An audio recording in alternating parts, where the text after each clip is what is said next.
So I wanted to talk to Viva about this. I sent him a text and said, "Hey, Viva, can you send me a video and kind of explain to me in 2 minutes kind of what happened, your side of the story, what the Canadian government is doing?" And you know what?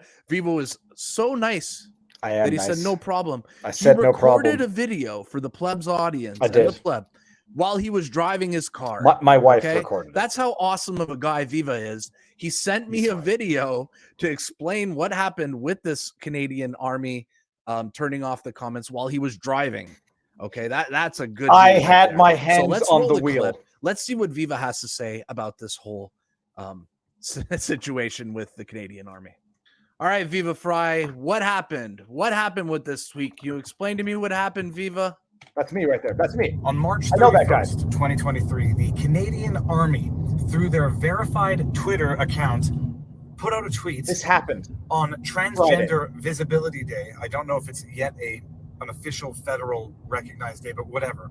They put out a tweet saying how they accept all people and diversity into the army of one, capitalized term. And they put this tweet out on Transgender Visibility Day to virtue signal so hard that it would put I don't know who to shame. And I replied to their tweet saying that this Canadian Army implemented a vaccine policy which resulted in kicking out of Army men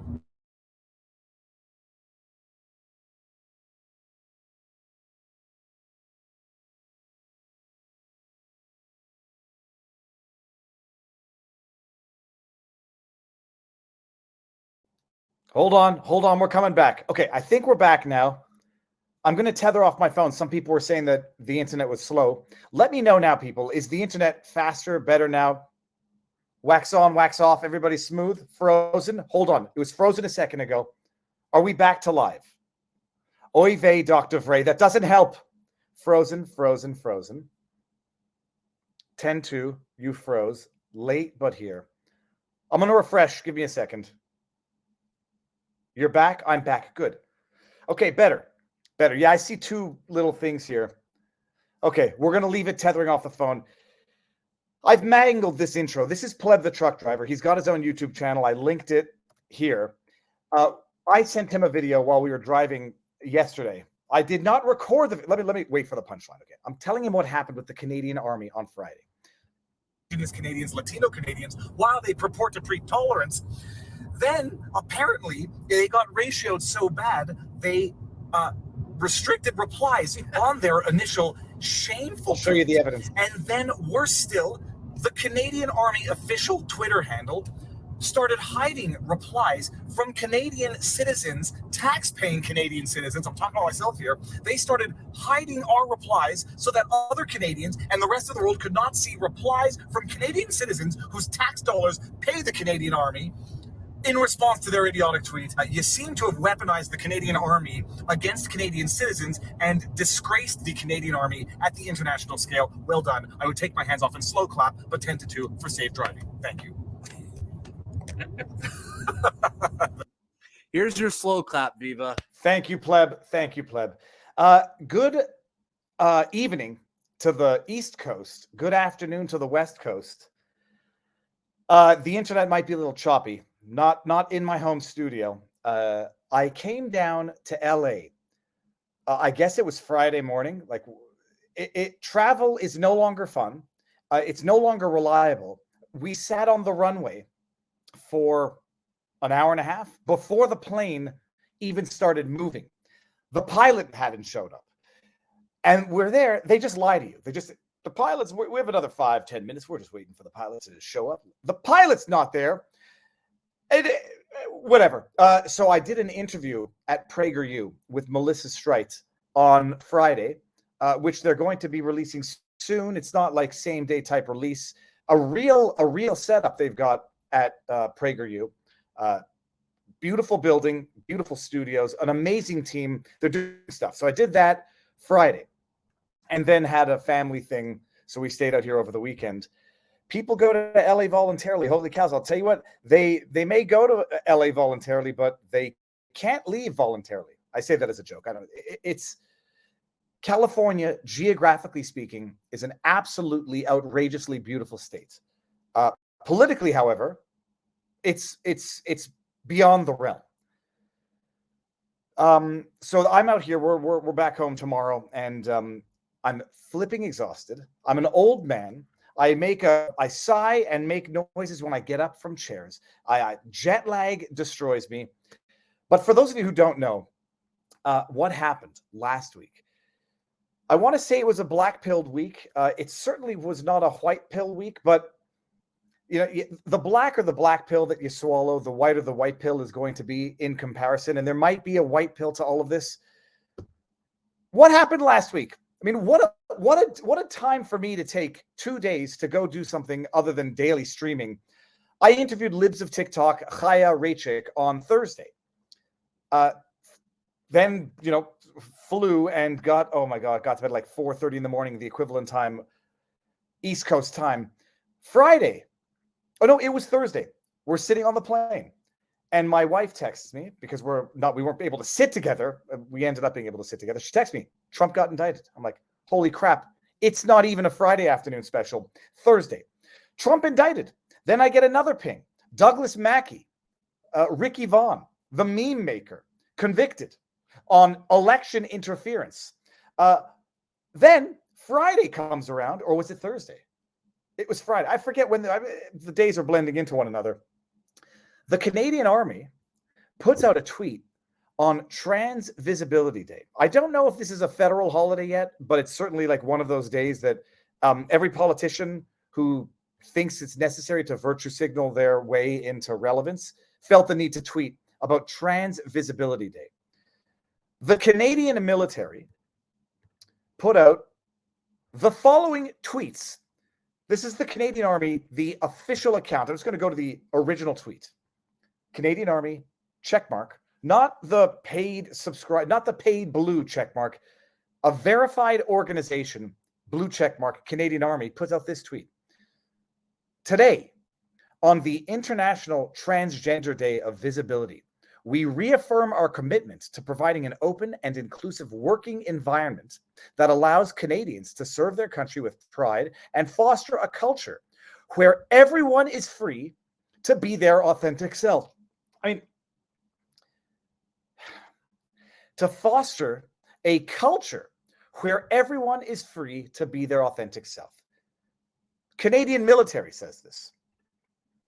I had to respond to them. I responded to them a number of times. Hold on. I don't want to get ahead of ourselves. One of my responses just called them shameless virtue signaling hypocrites, and I shared a screen grab. I'm still calling it a screen grab, even though 97% of you think it's a screenshot. A screen grab of a CTV News article of a fact in Canada that unvaccinated Canadians, unvaccinated military servicemen and women, were fired from the military because they refused to submit to an experimental medical procedure. Fired. You all know this because I've said it many times. Statistically speaking, this is also a known statistical fact. Who is less likely in Canada to be vaccinated or jabbed? For historical reasons, due to government experimentation on ethnic minorities and vulnerable marginalized groups, Black Canadians, Indigenous Canadians, Latino Canadians, and women. Less likely to be vaccinated, which means that they would be more likely to be the victims of vaccine mandate policies that the tolerant culture of being yourself Canadian Army, as they boast on Twitter, would imposed. To that, I replied, you yourselves are unwilling to accept, I got ahead of ourselves here. As they start getting ratioed, mocked into oblivion, what do? They do what all brave, intellectually honest people do. They shut down comments. And they go one step further. They start hiding comments from other people that were being better received than the original tweet itself. Some of those comments, mine. They hid my comments. That one right there. Shameless virtue signaling hypocrites. They also ended up, I think they hid this one. When in response to their own tweet and the ratio that they were getting, they then tweeted, like a high school child, if you don't like me, stop following me. For those who are unwilling to accept all people into the one army team, what the hell is that? I have no idea. Including indigenous people, women, visible minorities, people with disabilities, and members of the LGBTQ plus communities, or our support for them, we suggest you no longer follow our page. We are a Canadian-funded army, funded by your tax dollars, and we're telling you, if you don't like our message of hypocrisy, don't follow us. And I then had to reply to them here. This comment, I believe, also was hidden. You yourselves are unwilling to accept all people. You are truly a disgrace and have made a mockery of the Canadian Army. This is what's going on in Canada.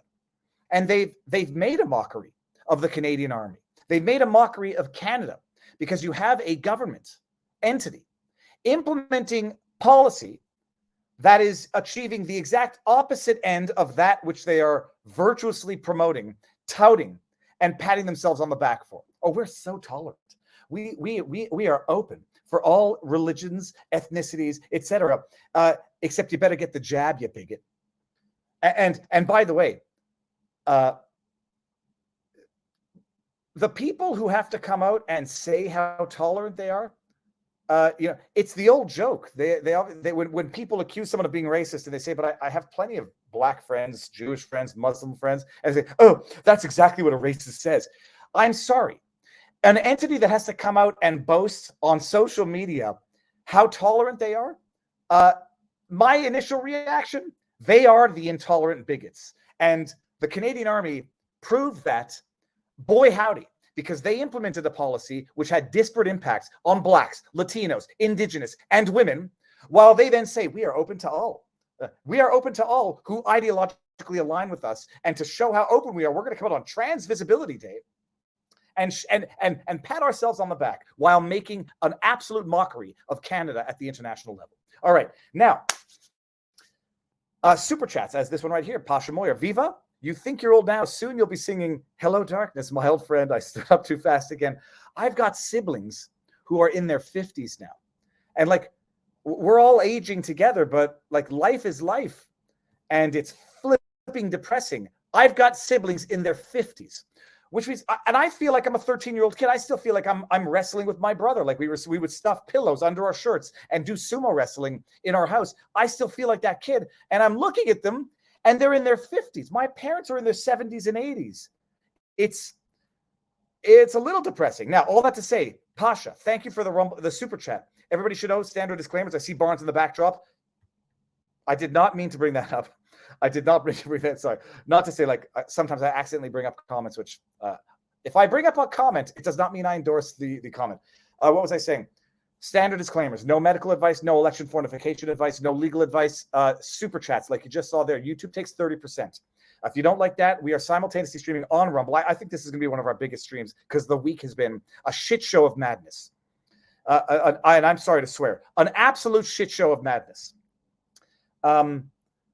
Dustel of Akman Kari gave 2 super chats before. What I was about to say here, let me just bring this up. A close friend, 80 years old veteran of the Canadian, just got his new medical coverage, and he can't get gender surgery up to $70,000, but they lowered his hearing aid coverage. What the? Some people were asking, why did you get, for the members on YouTube, why did you get a notification from YouTube that the payment for your membership has been paused? It's not an accident. It's not sabotage that I know of. But everyone should, if you're a member on YouTube, I have been bad giving the membership perks, sneak peeks, because there's nothing to give sneak peeks of anymore because it's all live streams. It's going to be paused. It'll probably be canceled in the long run, but we'll see. But I would recommend take that support. Come on over to vivabarneslaw.locals.com, that's where the community is. I haven't been good with the memberships, and I apologize for that. But take your member. No pressure. It's probably going to be canceled sooner than later. We'll see. But if you're a member and you want to support, vivabarneslaw.locals.com, best place, or just get a shirt. Now, Rumble, we're there. Let me flag this thing. I see Barnes in the background. Okay, one more because it's Chet Chisholm and I have to bring it up. He's covering the National Citizens Inquiry on vaccine injuries and all that stuff. Chet, put the links in there and let everyone know where it's at. The CAF fired Dallas Alexander, who is the JTF-2 sniper with the longest sniper kill in history over the vaccine mandates. Unreal. Okay, Barnes is the backdrop. He's been very patient. Robert, I'm bringing you in 3, 2, 1. I said, Robert, we're not far from each other, but my mobility is limited, and we're here for like another 12 hours. So we'll meet up next time. It'll be in Chattanooga, Robert, which I'm very much looking forward to. Sir, how goes the battle? Good. We got a busy schedule this week. A lot of cases. In fact, about half of our topics changed just over the last 48 hours from a range of cases that came down. So our top topics tonight is voted on by the board at vivabarneslaw.locals.com. The Trump indictment, everything related to it. The Brooke Jackson case, the TikTok Restrict Act, the Mackey meme conviction out of the Eastern District of New York. Robert Kennedy sues Joe Biden. Our 21 topics for those following in chronological order. We may not get to all of them, but these are the potential topics tonight. The bonus case we'll briefly discuss at the top will be the Paltrow verdict. But first, in order otherwise, is Robert Kennedy suing Biden, the crazy TikTok law, the Resist Act, the Mackey meme conviction, as opposed to the Project Veritas smurfing expose about what real election fraud might look like, the Brooke Jackson case, the Trump indictment, Blaze Burns, Sidney Watson, the right to a drag show, both in Texas and Tennessee, cases being decided, gun control and everything related to it, media, school shootings, those things in the news, of course. Florida tort reform, including insurance companies, COVID litigation, and what happened at Disney. Fox versus Dominion. Delaware courts seem to flip-flop depending on the politics of the parties as to the meaning of defamation. Cash bail in L.A. Climate change at a European court. UN asked the International Court of Justice to issue an advisory opinion. Andrew Tate. First Amendment pro-life speech win. Self-defense at issue again in New York. Norfolk Southern sued by the U.S. government. Trump Jr. wins a defamation suit. Crypto token holders can now be sued as partners. The UN refuses a Nord Stream inquiry. A big Second Amendment win in Minnesota on age limits for gun ownership. Abandoned DNA being used to convict a murderer. Does it implicate your future Fourth Amendment rights? And a little bonus case about strawberry patents. Robert, so we're starting with the RFK Jr. Is this him suing the Biden administration over online censorship? Yes. So what is used all the accumulated data that's come out of the Missouri versus Biden case, where that was allowed to progress past the motion to dismiss stage into full discovery, had already allowed some discovery, including deposing Fauci and others. And that case, along with the Twitter files releases, provided the evidentiary confirmation of the case he had previously brought against Facebook. He's now bringing directly against the government itself, and Biden in particular, on the grounds that the Biden administration clearly targeted Robert Kennedy to suppress his and censor his speech and to spread disinformation and defamation about him, including banning him off of Instagram, limiting his reach on Facebook, and not just him, but organizations he was associated with, including the Children's Health Defense Fund. And so if you news came out this past weekend that Robert Kennedy is stepping down temporarily from Children's Health Defense in order to announce a potential presidential campaign against Joe Biden in the Democratic nomination process as well in 2024. Was meeting with people like Del Bigtree and Aaron Siri and others up at Hyannisport, the famous Kennedy compound, to strategize the first Kennedy campaign for president since Ted Kennedy's belated campaign in 1980 and since his own father's campaign in 1968.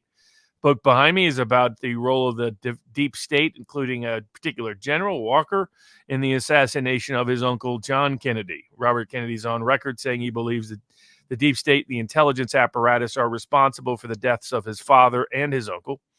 And so part of the what he's doing politically and legally is bringing and initiating this case against the Biden administration for colluding and organizing and orchestrating social media to censor particularly his speech concerning issues about COVID, concerning issues about the vaccine.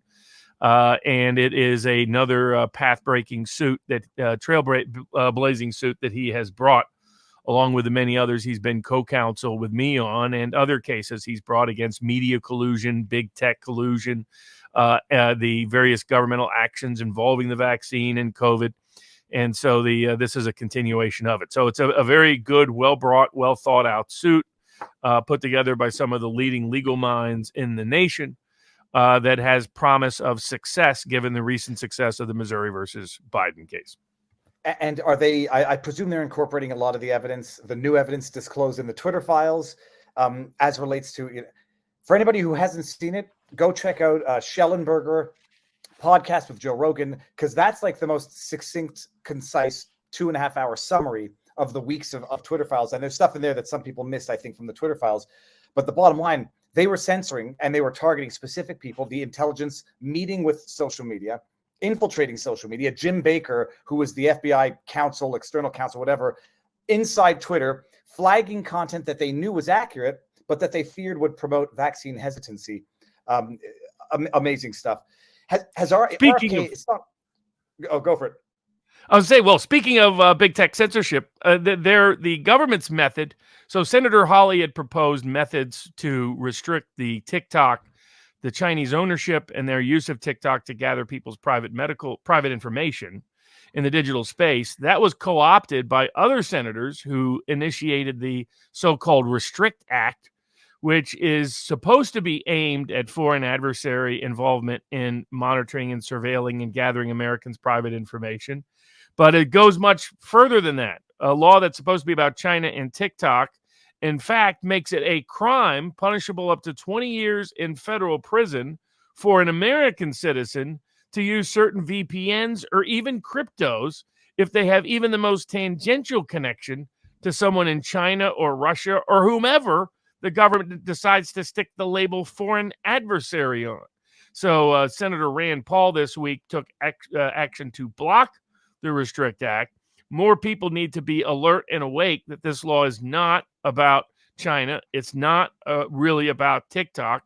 It is about another effort to surveil and sabotage free speech in America by Americans in order to put Americans in prison and penalize and punish them with the ongoing war on free speech in the social media space by this particular administration, and the ongoing war against crypto and alternative currencies, or other, or some people consider them commodities, in the crypto space, detailed by Kim Iverson, Operation Choke Point, and other things like that. It relates to Signature Bank. It relates to SVB Bank, Silicon Valley Bank, that there's clearly a political war by this administration on alternative currencies as well as alternative access to alternative technologies. And this is an ongoing effort. It's Patriot Act 3.0 disguised as something to deal with TikTok and China. People need to rally to opposition to it so it does not slither its way into legislation. And I'm going to pull up this article, Robert, because people are saying, there's a risk of 20 years imprisonment. So I wanted to see what the fact checkers were saying. And now I'm convinced that it's actually accurate. This is the Restrict Act. No, you won't get 20 years if you use a VPN to access TikTok. Well, when they start the header like that, they're about to lie to you. And I just want to bring up the section here where it says it's very interesting. This isn't true. There is no mention of VPN or regular citizens accessing ICT services like TikTok in the current draft of the proposed legislation. The criminal penalty, here we are, of 20 years or a fine of $1 million or both applies to entities proven to have willfully engaged in activities or attempts at activities that pose national security risks, such as sabotage, subvert, whatever. That sounds to me like if they say that your use of a VPN potentially posed a national security risk, then lo and behold, it might not be drafted in a way that says you get 20 years for using a VPN, but it might implicitly potentially lead to that result. Get that out of here. And at the end, in fact, it's what multiple legal analysts in this space have already determined is in fact the case. So it's another example of course, the fact checkers keep lying. Twitter sort of comedically fact check the fact checkers by pointing out the fact checkers were lying about George Soros's ties to the DA who indicted Trump. They try to lie about that as well. Of course, when they lie, they don't get caught for their lies because the same Delaware courts that are ruling in favor of Dominion against Fox say that fact checkers actually aren't stating any facts at all, even though they're called fact checkers, that they're stating opinions that no one could even think is a fact, according to the Delaware courts. It's a reflection of the ongoing misrepresentation. But there's a lot of good information from the Electronic Frontier Foundation, from Reason Magazine, a libertarian-leaning publication, others that have done a deep dive on this particular legislation, showing how it would be quite easy for a prosecutor to charge and convict and sentence someone up to 20 years in federal prison and millions of dollars in fines if they simply use a VPN, not even necessarily to access TikTok, a VPN to access something that any technology in any manner connected to China, Russia, or anyone else the government just unilaterally calls a foreign adversary, because the law allows the executive branch to just unilaterally call anybody a foreign adversary with almost no limits whatsoever. And I just wanted to bring up the last line of this fact check, which says that the bill, which is in its very early stages, is already getting bipartisan support from the Senate and the nod from the Biden administration. It's it's not left versus right. It's the what do they call it? The uniparty state or the unistate party. It is political privilege, and they love it because it further empowers the government at the expense of the citizenry. Robert, speaking of doing so, talking about technology and big tech and social media influence, the case that we had been covering before anyone else, people kind of woke up to it late. The Douglas Mackey case, the so-called Ricky Vaughn meme case, we covered it from the time the indictment was issued. I think we covered it about half dozen times, but I was glad people finally started picking up on the significance of this case, including Darren Beatty, Jack Posobiec, and others over the past week or two. Douglas Mackey went to trial in the Eastern District of New York. He basically posted a meme. The allegation was that the meme was intended to induce people to think they could vote by text or vote in some manner other than by ballot. There was no evidence, to my knowledge, that this actually tricked or deceived anyone into not voting. It's deeply problematic to consider memes now criminal behavior outside the protection of the First Amendment. But they got the jury pool they wanted in the Eastern District of New York and Brooklyn and Queens, a place where you cannot get an impartial jury if you're a Trump supporter, even though Mackey himself has no ties or connection to the district whatsoever. And all efforts to try to transfer the case, to dismiss the case, were denied. The jury was hung. The judge kept hammering the jury until the jury came back with a verdict called an Allen charge. And the people holding out for acquittals finally capitulated and folded, and he was convicted and now faces many years, up to 10 years in federal prison for posting a meme. That was called election interference, according to the Biden administration, who bragged afterwards about how that now they could do similar charges against similarly situated people without regard to the First Amendment. And it's an ongoing war on free speech, an ongoing war on the First Amendment, ongoing war using big tech and against those who would employ social media platforms for free speech or dissident speech purposes. So it was a disturbing verdict. He has robust issues on appeal, not just the First Amendment challenge of the misapplication of this criminal law meant to deal with the Klan, by the way, not deal with meme makers. Stop you there. Explain that, because I understood that this law historically, as we've discussed prior, was intended to prevent the KKK from intimidating black voters to not vote. What's the history of the law, and what was the rationale of the law? So after the Civil War, the Ku Klux Klan organized in the South to try to suppress and repress black voting participation, not only black voter participation, other poor whites as well, by the way. That part is kind of dismissed. It's not a coincidence that in 1900, when the state of Mississippi's population had doubled, its total number of voters was fewer in the presidential election than 1860. Right? It wasn't because just there weren't a bunch of slaves voting in 1860. So it tells you how many poor and working class whites in Mississippi were being excluded from the voting booth as well.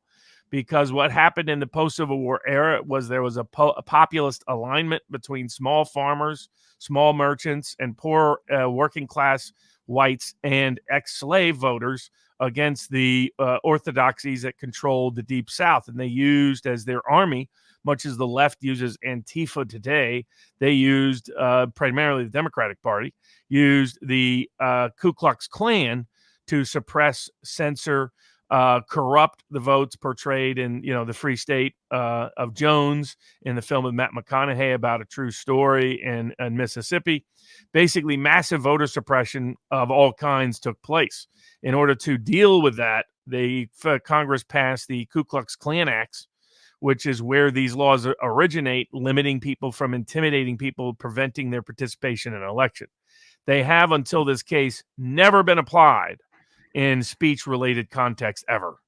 And that's what took place here. So you had abuse of venue, you have abuse of the law, you have constitutional infringements. In addition to that, it appears that they withheld discovery until the last possible minute of exculpatory information. There were efforts made to intimidate defense witnesses from even testifying. There's the questionable use of the Allen charge. All of these things are robust issues for his appeal, but justice likely awaits an appeal or a future presidential pardon or commutation because the case raises a serious issue of First Amendment. It may go up to the U.S. Supreme Court, but that only will happen if there's enough outrage in the court of public opinion about the case. Now, I'll pull up the tweet, everybody, bearing in mind it was from an account which I believe was known to be a parody account. It's not like this was a blue checkmark verified politician, journalist, whatever. This is it here. It says, avoid the line, vote from home, text Hillary to 59925, Publius Gaius, the Ricky Vaughn. It's not like most people would have even thought it was a serious tweet to begin with.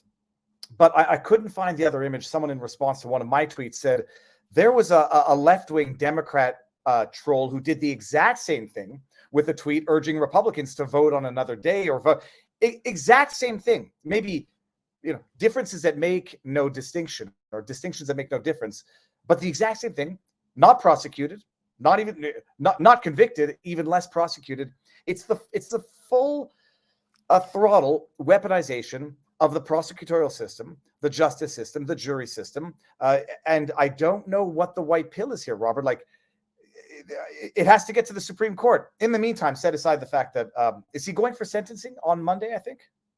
When does Mackey get sentenced? Usually that's another 30 to 45 days set out for sentencing. And so we'll see what happens, whether the judge puts any brakes on this, whether he either reduces the sentence exposure or grants bail pending appeal. The judge hasn't shown much sympathy or sensitivity to the issues in this case so far.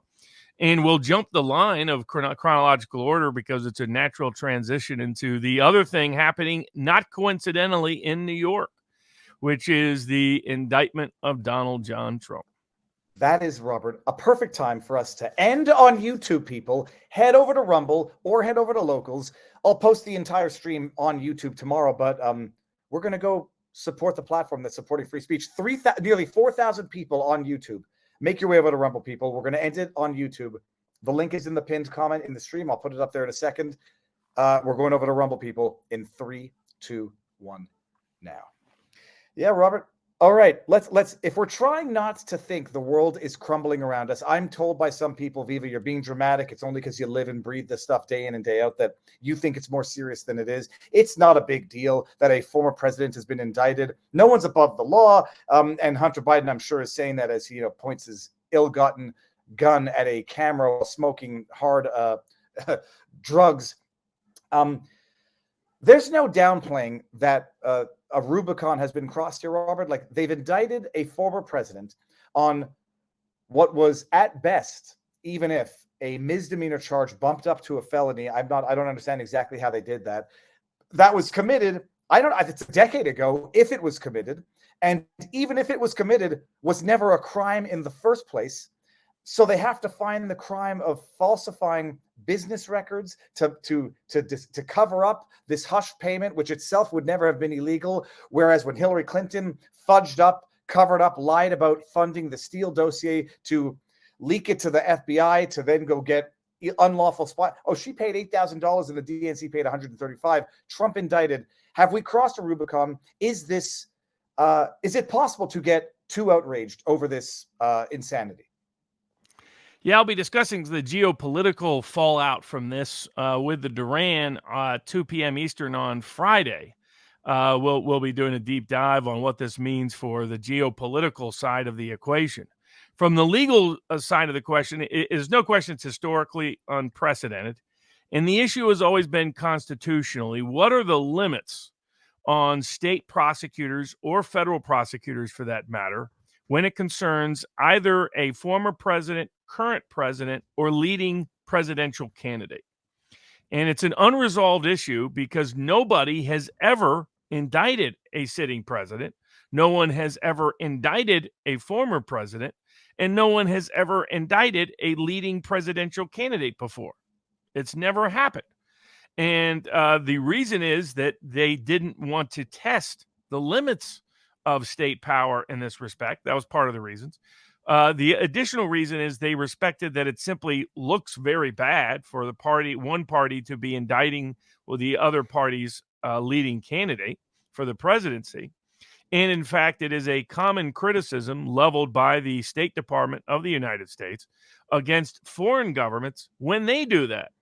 The movie that won Best Documentary was about Navalny, who Navalny is like the Lyndon LaRouche of Russia. He was never a leading candidate for anything.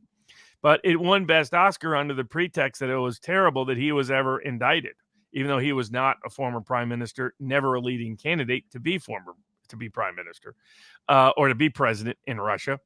And yet we condemned and issued sanctions against Russia for that. And now we're doing far worse. So the first question constitutionally is, what are the limits? That will be tested in this case.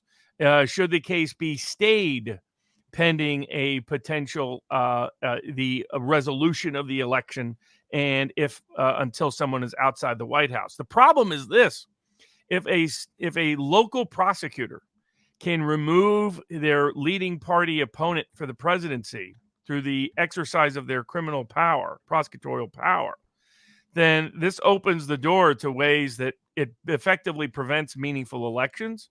It effectively prevents someone from exercising presidential power if duly elected, because the indictment cannot constitutionally remove Trump's name from the ballot. And if he's elected, it can't remove him from the Electoral College.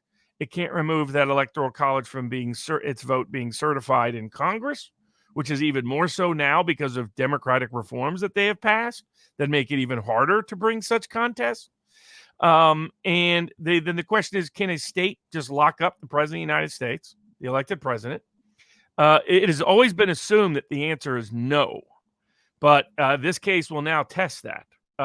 And so that will be one of the big issues. They will likely bring motions to stay the proceedings if they're smart. I do not have confidence in Trump's current criminal defense team. I do not understand why he doesn't have Alan Dershowitz be the lead lawyer on his team. I had an hour-long discussion with Alan Dershowitz on the Alex Jones show on Friday about this case. People can find it at band.video, appropriately named, of course. And it was a good, productive conversation. It's clear Dershowitz understands all the issues here. Dershowitz is one of the very few lawyers in America who has won criminal jury acquittals, has won criminal appellate reversals, has won major constitutional cases, has won high-profile cases, has won politically hot cases, has won cases against the odds. That's exactly what this case is. And he's a liberal Democrat licensed in New York. So why you have sort of a guy who Trump's own team is leaking is kind of a dumb loudmouth who had been on Democratic media over and over again, who suggested, by the way, that this somehow was a crime years ago when he was yipping away as a mouthpiece for liberal Democratic media. Why Trump has this idiot as his lead lawyer is beyond me. So Trump needs to improve the quality of his defense team quickly. His own members of his entourage are leaking this like a sieve to the press because they know Trump reads media. It's the easiest way to reach him sometimes is through the front pages of a newspaper. He could improve in that regard too, not have that be the main means to reach him. But he has a lawyer represented Kimberly Guilfoyle and A-Rod and other people. I've seen nothing from the guy that suggests he's the lawyer for this case, and seen plenty that he's not. But one of the things that should be brought is a motion to stay all proceedings on constitutional grounds, because he's a former president and the leading opponent in the campaign, and that the case should be stayed until the election for presidency is resolved. And if he is elected, that it should be stayed until he's out of the presidency. There's still a problem, which is if state prosecutors can weaponize their prosecutorial offices to threaten imprisonment for presidents, then, or leading presidential candidates, then they can effectively control presidential policy through the extortionate risk present in that. And that's a major problem. The question is whether the courts of New York are capable of stepping up to the table and answering this question, or the Supreme Court of the United States, which is going to have to get involved in this case sooner or later. Now, people are asking, but hold on. What is Trump being charged with? They said the indictment could include up to 30 charges. They've announced an indictment, and as far as I know, we have not seen the actual indictment and the charges brought. We have not. The fact of the indictment was leaked.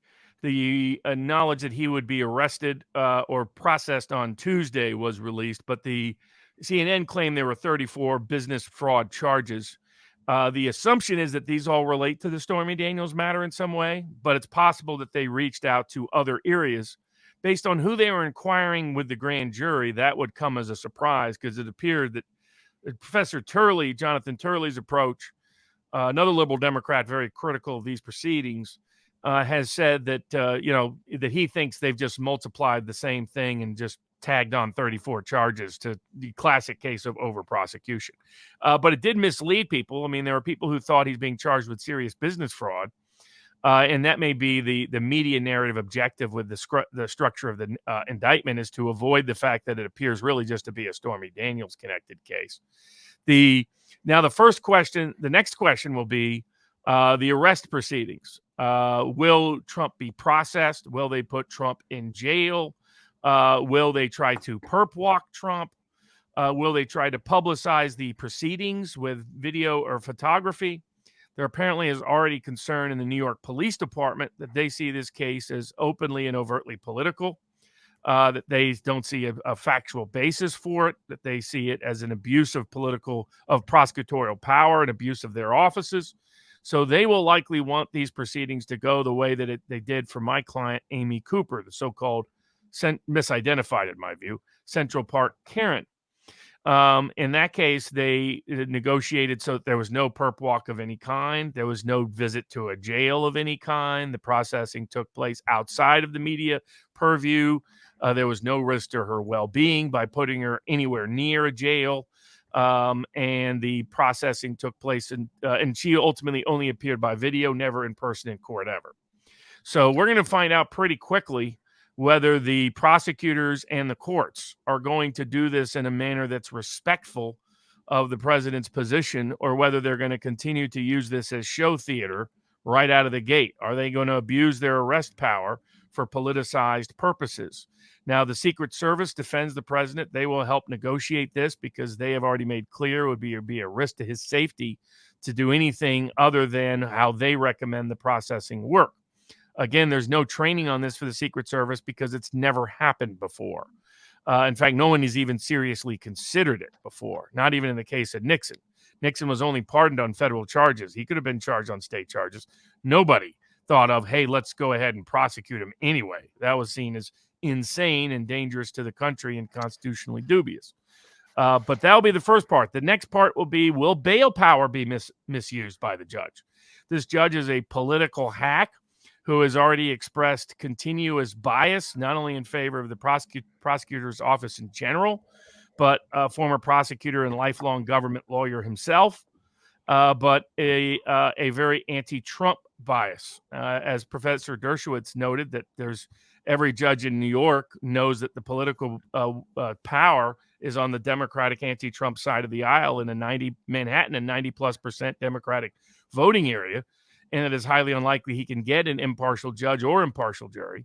This particular judge has already expressed bias against Trump in multiple proceedings. In fact, it appears to me his assignment does not appear random. So already the New York judiciary is failing its test of impartiality. The process is supposed to ensure a randomly assigned judge. This may have been manipulated by the prosecutor. They did this in the Roger Stone case. So what they do is they say that a case is a related case to get a particular judge that they want. This is how Roger Stone got assigned to the same judge who had already, Amy Berman Jackson, who had already expressed bias and prejudice against Paul Manafort. Was the feds manipulated to get her assigned the Roger Stone case. And so will bail somehow be denied? Will the court issue some ridiculous bail order? Will the court try to jail Trump? Will the court try to restrain his travel? Will the court try to restrain or his social media content, like they did with the Canadian prisoners? Can't post to social media, nothing to truth. Can't. Who knows? Oh, sorry. Go on, Robert. Exactly. So there's constitutional restraints on bail. The 8th Amendment to the United States Constitution is enforceable through the 14th Amendment against the states, and the states have their own comparable constitutional requirements of bail. New York, of course, notoriously now has liberal bail rules that are supposed to promote early release and quick release, not detention. They're letting accused murderers and accused rapists out on a regular basis, accused stalkers out on a regular basis. It would be an egregious abuse of and an unconstitutional abuse of power if this judge tries to weaponize bail to either prevent the president's travel, to try to lock the president up, to try to require a massive cash bail, to try to seize funds and assets of the president, to try to limit his travel, to try to limit his social media access, or, as is being popularly discussed, an attempted gag order, which would be prior restraint in violation of the First Amendment. Generally speaking, gag orders in the criminal context are unconstitutional, whether it's applied to the lawyer or applied to the defendant. It has to be very narrowly tailored, and they have to show a compelling public interest. So, for example, you can sometimes, on the eve of a jury trial, restrain what someone can say that won't come into evidence at the trial. That's the very limited scope in which higher courts have allowed gag orders. Otherwise, they're just flat out unconstitutional. So if this judge attempts to do that, it will show, again, this judge's incapacity to be impartial. It will show the political prejudice and persecutorial tendencies of this prosecution if they even request such a gag order. It'll be a First Amendment violation. I'm sure the president will take it up on appeal immediately, all the way up to the Supreme Court of the United States. And it's the kind of case the Supreme Court is likely to take. Because if by merely charging someone, you can prevent your political opponent from campaigning, then that would be a serious problem. The president's already announced he's going to speak on Tuesday night at Mar-a-Lago after the event, so he anticipates, clear release. There may be efforts to try to restrict what he can say in those proceedings about the prosecutor, about the judge, or about this case. That, too, would be a First Amendment violation. So the judge can try a gag order. It can be temporarily enforceable, but it's not constitutionally enforceable, and I anticipate it would be set aside if the judge does it. Now, after that, go ahead. I was just going to ask, state charges. So even if Trump ever becomes president, he couldn't pardon himself for these charges at any point. That's correct. That's part of the constitutional problem with these. It's one of the issues. If any local prosecutor can remove a political opponent with just prosecuting him, indicting them, then do we have a federal system of governance anymore? We really don't. I mean, it's something the court has sat on the sidelines with because of the politics of the Nixon case. They I think mishandled the Nixon case. They really didn't deal with what are the flow through consequences of this. Same with the Clinton versus Jones case. They really didn't go through, okay, what's exactly the consequences of allowing a civil suit to proceed against a president? And there's problems there that they never fully addressed or answered. This case poses those problems in clear relief. And depending on how egregious the abuse of power is by the New York courts, will detail how much these issues get meaningfully addressed. Now, as Alan Dershowitz noted, probably the other than a motion to stay, which would probably be maybe the second motion brought, the first motion that should be brought, aside from making sure there's no gag order, no unconstitutional restrictions or restraints on bail, is a motion to transfer venue. It's a case. Now, there they should do detailed polling, which it won't be hard for the polling to prove. You can even find a liberal Democratic pollster, a Stanley Greenberg type, to do it.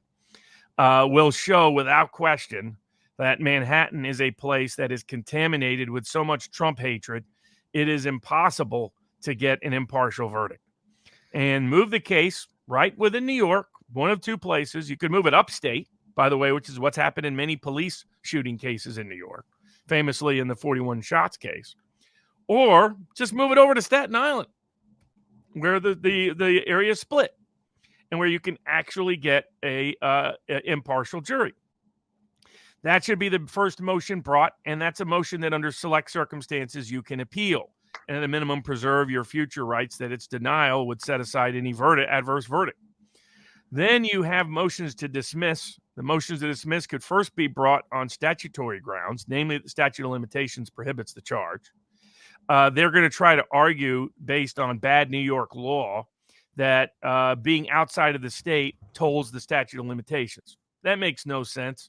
The statute of limitations is there and only supposed to be told when the prosecution can't indict. There's no question they could indict. Right? They didn't need the presence of the president, and they could have always secured the president's presence of him throughout that entire time frame. They knew where he was. He was in the White House. So unlike it was hidden where he was. Frequently in New York, by the way, during that time frame. Didn't change residency until a couple of years into his presidency. So but there's motion to dismiss for statute of limitations. Secondly, a motion to dismiss on constitutional grounds, that if the statute can be so broadly interpreted that it could reach this conduct that deprives the president of fair notice, and the rule of lenity requires that due process of law dismiss the indictment as being void for vagueness, as being overly broad, as failing to put anyone on fair notice. Michael Tracy and others on the left have noted, if suddenly any non-disclosure order payment is now hush money, and hush money is now a crime, if not disclosed as such on government documents, as Dershowitz noted, no non-disclosure agreement its underlying confidential information is disclosed on corporate documents.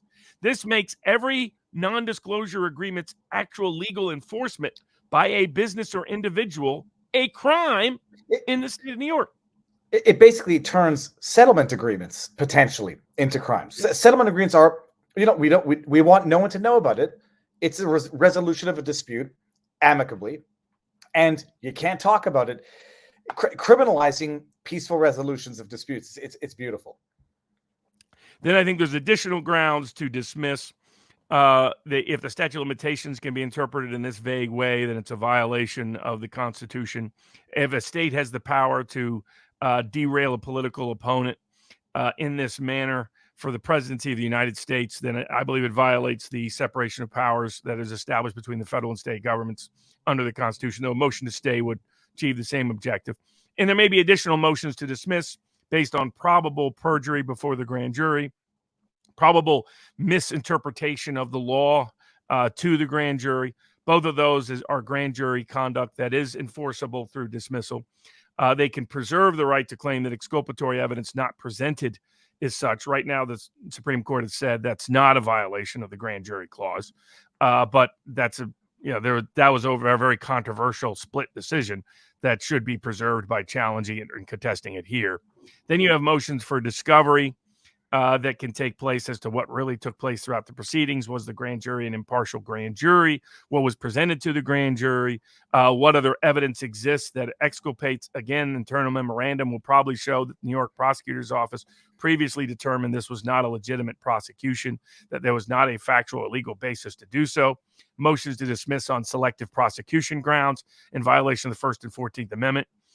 Easy to show here because the prosecutor, first of all, publicly stated he was going to indict Trump as part of his election platform. Secondly, other prosecutors refused to prosecute both the New York DA's office and the Southern District of New York on grounds that it would be selective prosecution. Third, there's no analogous case that has ever been brought in the history of New York on these factual grounds. No historical example of it being brought against a political opponent on these grounds. No historical example of it being brought against a former president on these grounds. If this isn't selective prosecution, I don't know what is. He and his wife and the other prosecutors involved have stated on social media their intention to basically do a Berea-style prosecution. Show me the man, and I'll find you the crime. If this case doesn't violate selective prosecution, then no case violates selective prosecution. The courts have gone wayward at enforcing that. This case presents a perfect opportunity for them to re-examine that law and meaningfully enforce the First Amendment rights against selective prosecution.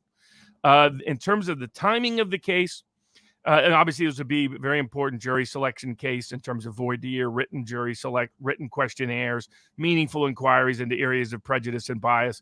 Trump needs to have the best jury preparation, jury trial team, jury selection team available to him and not gamble on that side of the aisle if he is stuck with a jury trial in Manhattan.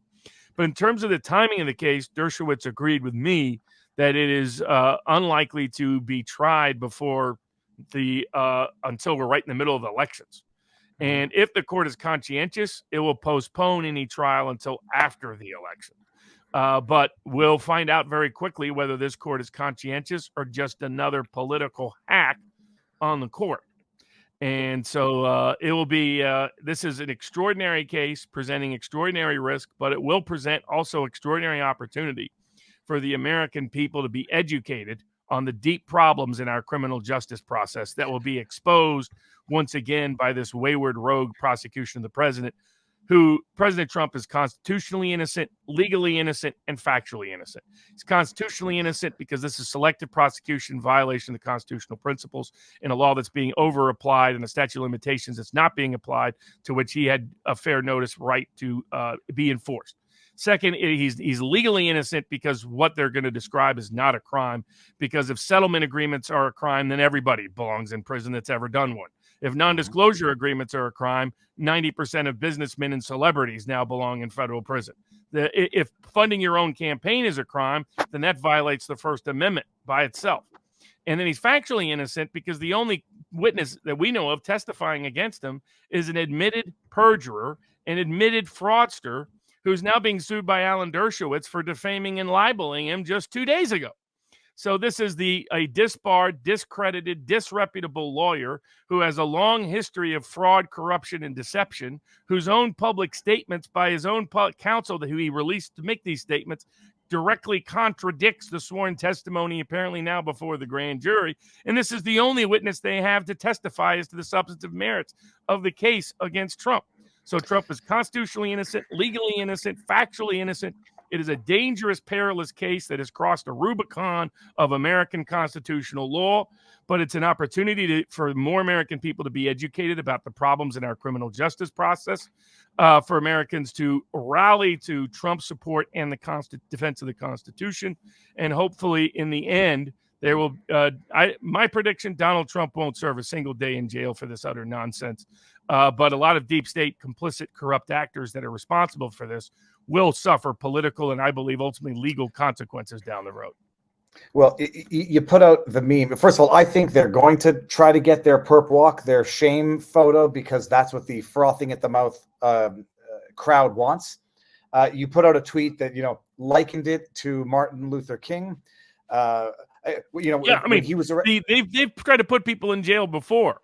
At the Riverboat Ramble we have on April 22nd, Chattanooga, Tennessee, still has tickets available. The link to it is available at vivabarneslaw.locals.com. I'll be giving a hush-hush about a very similar case that took place back home in Chattanooga, Tennessee in 1967, actually. And we'll be detailing in that hush-hush what happened in that case. Let's just say it didn't quite go the way everybody in power thought it would. So, and I just reminded folks that, there's, Donald Trump's mugshot is going to join some famous mugshots, including that of Martin Luther King Jr. So all those people that think a mugshot ends somebody's political campaign need to double check through American history. The only reason I'm reluctant about the juju that comparison puts out in the universe, because of the way it ended for Martin Luther King Jr. But you're 100% right. They're going to do it. They don't understand that the impact it's going to have. But Robert, my concern here is that this New York State, what do we call them? An optimistic, aggressive prosecutor, or DA, Now it's going to serve as the basis for Georgia grand jury to say, well, if they did it in New York, we can do it. And it's not such a big deal anymore.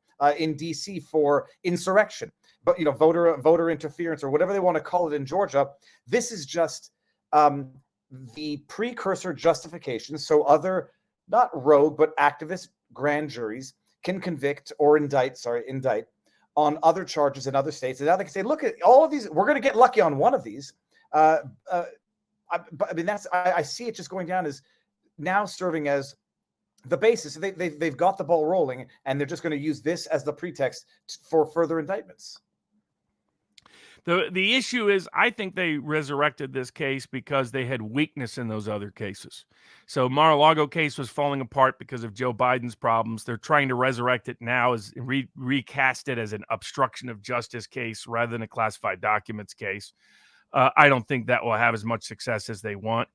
The same with the January 6th cases. They couldn't get anybody to point the finger at Trump and make things up that didn't happen or didn't exist. And in Georgia, they not only have a nutty grand jury person that was so nutty, Anderson Cooper called her a nut, but they are in the state of Georgia, which has a Republican governor.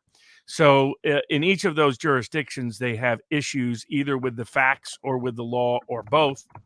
And even though D.C., they could possibly bring certain cases where they also have a corrupt grand jury pool and a corrupt jury pool that's politically weaponized, that would be Biden administration overtly trying to indict their leading political opponent. And I suspect they would rather avoid that. I think that's why this New York case got resurrected. They saw it as a way to indict Trump without directly implicating the Biden administration, without getting tied down in Georgia where the politics might not align as well as New York does with their interest. They have conservatives on Georgia appellate courts, unlike New York.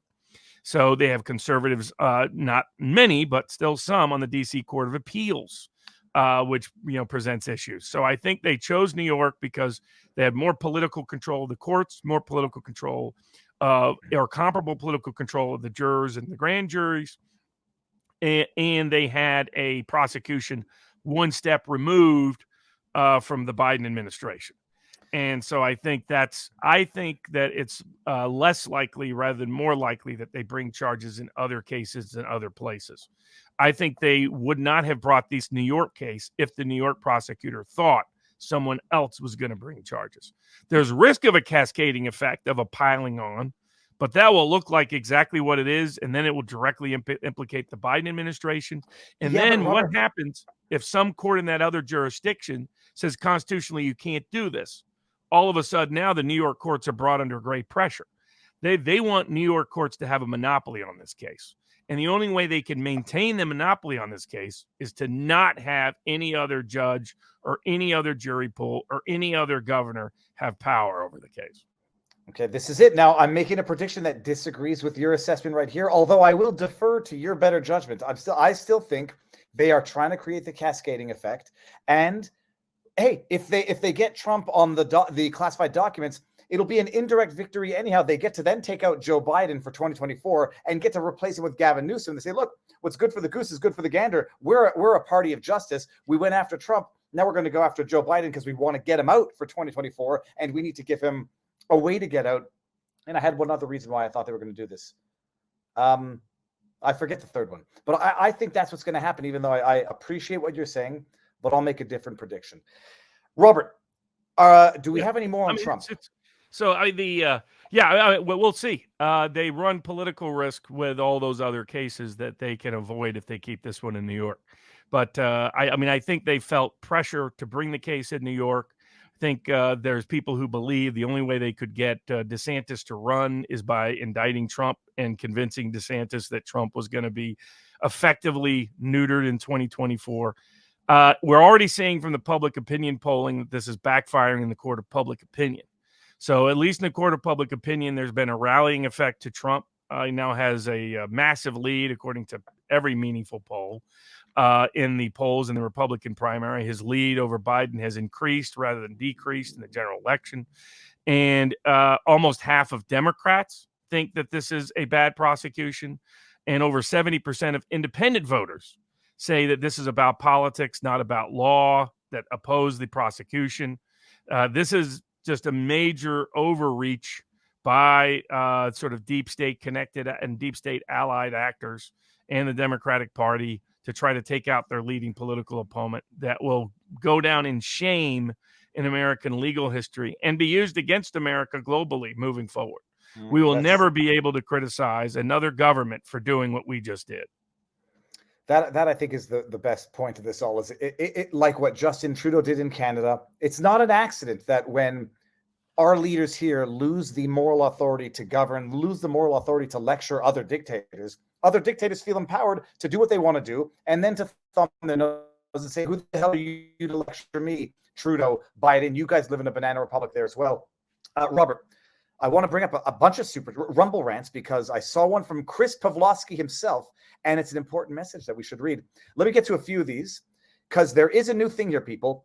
When you, if you give a chat of a certain amount, I forget what the amount is, you automatically become a monthly supporter. Also, Chris Rumble, $50 Rumble rant, the purple one. It says, Rumble now supports creator subscription badges, where 100% of the money goes to the creator for 2023. It's a great move what Chris is doing here because it is better for the creator because 100% of the revenue goes to the creator only for 2023. But it's going to be great for Rumble in 2024 because it's going to bring people in. But also, as you see here, J Ash 62 has now become a monthly supporter through a Rumble rant. Dapper Dave 2021 says the House could attempt to charge Bragg with election interference, but we all know Garland is going to do nothing about it. We're going to get to Bragg on another, arguably questionable prosecution or indictment charges. Primus Fan 92, where did Dershowitz support mandatory vaccinations? Oh, why did Dershowitz support? He was wrong. Oh, he was just wrong. Watch the debate with me on Viva's show over a year and a half ago, and you can get what his position was. Yeah, and he was wrong, and I think he implicitly admitted he was wrong in the debate with Barnes, but he said something that was a little hyperbolic on another interview. Kenzie 67, why is Biden's phone call to Ukrainian DA blackmailing him with billions of? Why did exactly? He did exactly what they accused Trump of. Oh no, Kenzie, you're mistaken. He was threatening to remove the prosecutor because he wasn't fighting corruption, not to prevent him from fighting corruption. P. Moyer question: why in the world doesn't a Republican state DA threaten or actually indict Biden? It would be the Mar-a-Lago situation all over again, would it not? Arkansas crime attorney, who is Little Rock from YouTube, $100 Rumble rant says, since I started this new position, I have not been able to watch live. I finally got time tonight and so glad I did. Great to see you guys. When is the next live meet? I have to make it to the next one. Chattanooga, April 22nd. It's going to be amazing. A riverboat, and I'm playing the harmonica on it. MK Telephonum. Okay. Just like the Harry Reid nuclear option, this may bite the Dems again. They are only for immediate gratification, never repercussions. Dapper Dave question for Barnes. The running joke is that the New York will transfer venue on any case they want to politically prosecute. What happens when there is competing jurisdictions, or can New York do whatever they want? So, I mean, you can transfer it within New York, not outside of New York, but you can transfer it within New York, and you have a right to do so in a range of cases. And the facts here strongly support transferring the case out of Manhattan. Cup of Sooth says, thanks to Alvin Bragg, it's now legal to pay a sex worker to put something in her mouth, but not to keep something out of it. Not bad. And four more. Christina Wong's 2016 tweet. That was what I was looking for. Thank you. Christina Wong had a tweet. It was identical. Mutatis mutandis. Telling Republicans to text, vote, or vote on Super Wednesday is still up. I'm going to go get that. Can everyone screen grab that before it gets taken down? And then JH62, who is now a monthly supporter.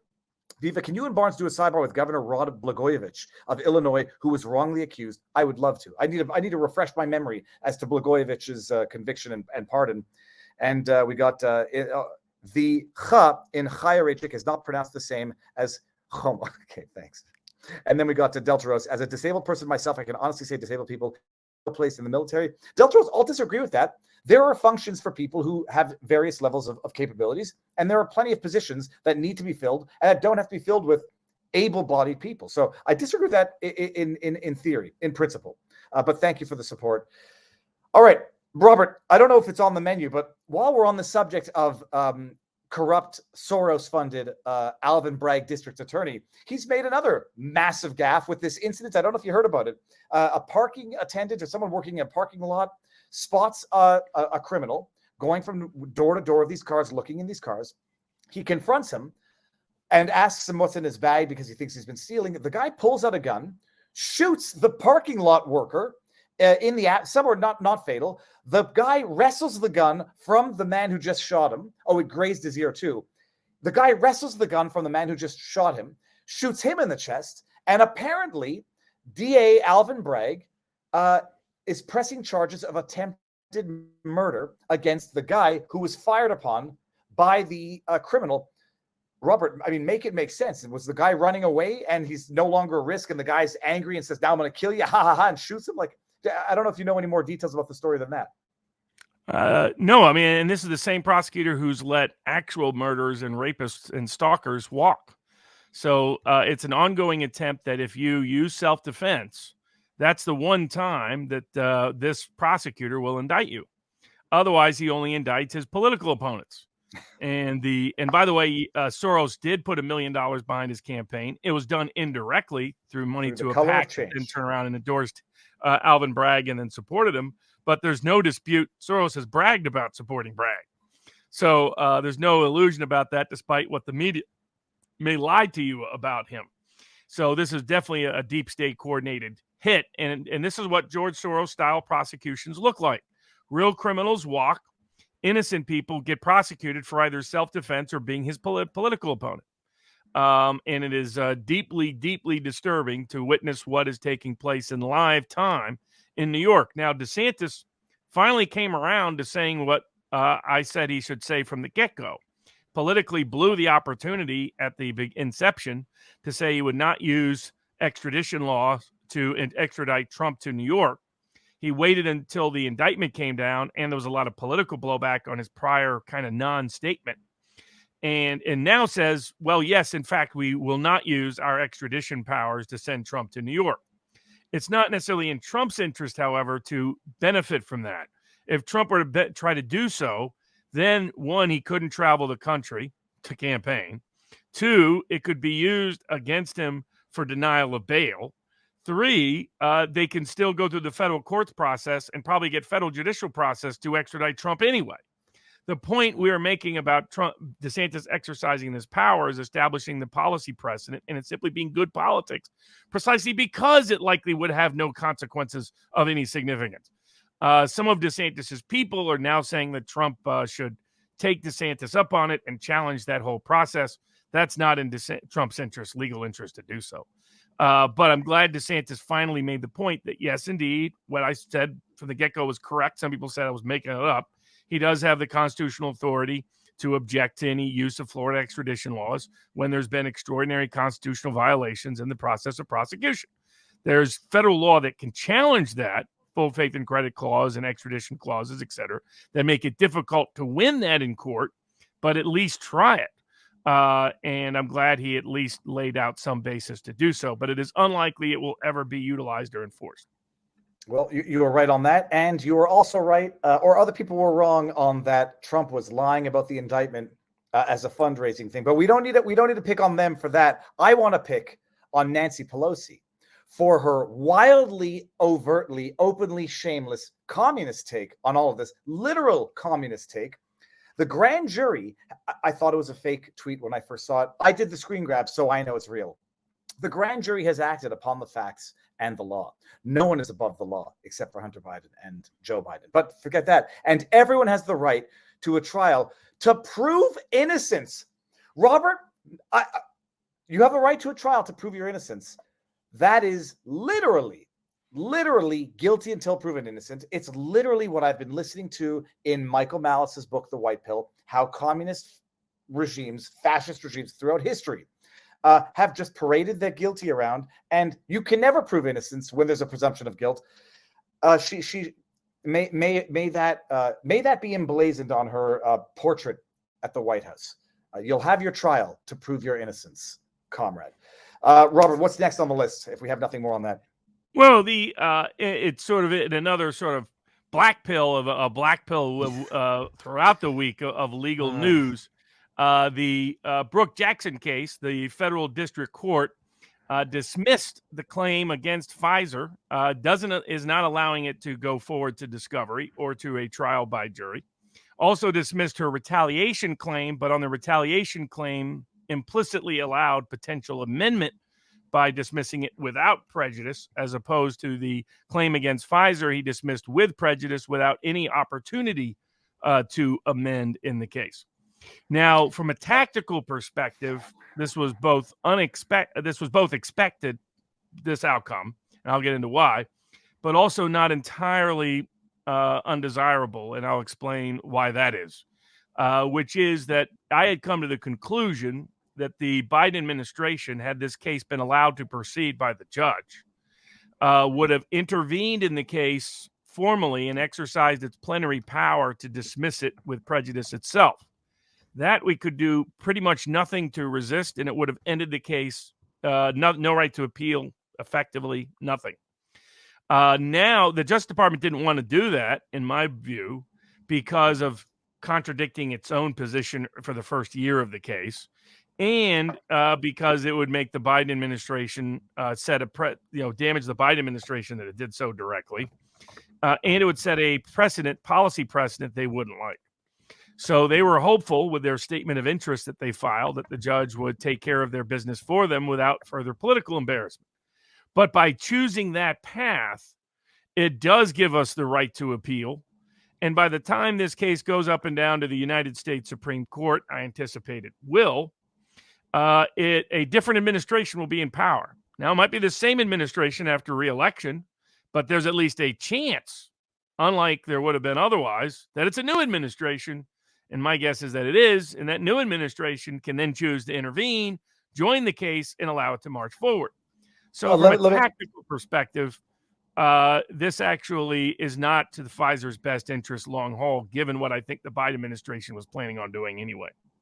And just so everybody knows, so they can assess your assessment in full awareness of fact and law, your counsel of record. So some people might say, you got to find a silver lining to this black pill, because many people out there are saying this is just a black pill.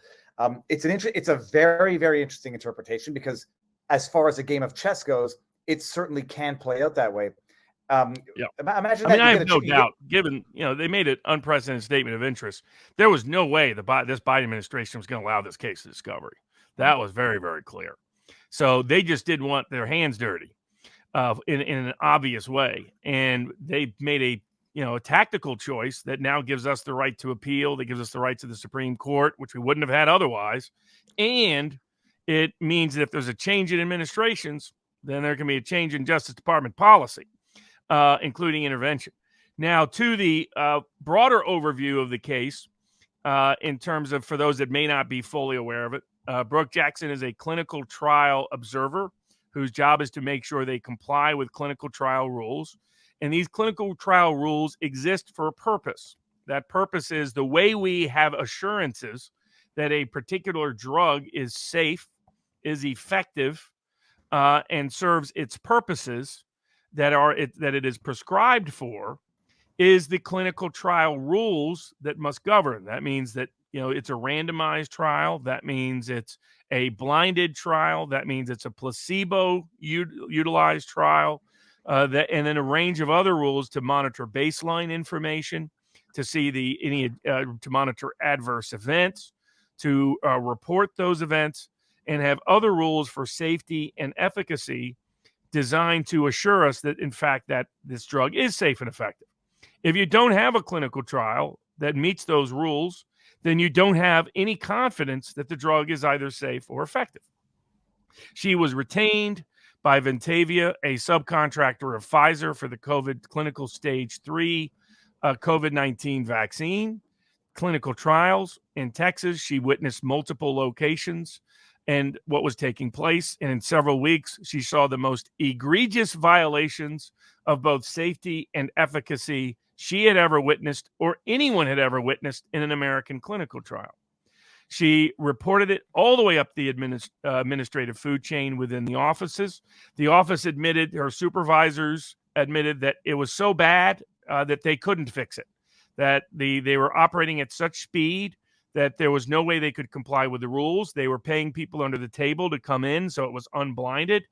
So it was not randomized. They were unblinding it, so people knew whether they were getting the placebo or the actual drug. They were not taking in baseline information to monitor the drug's impact on the body. They were not reporting adverse events when those adverse events took place.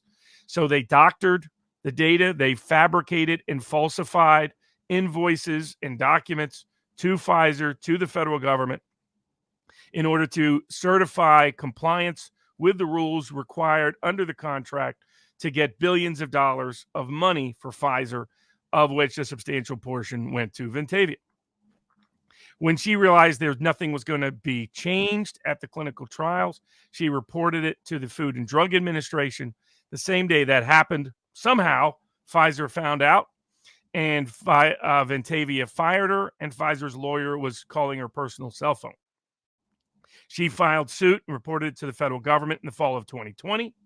Her then lawyers, big Key Tam False Claim Act lawyers, told her that she should not disclose the facts of the case by, in my view, misrepresenting the law.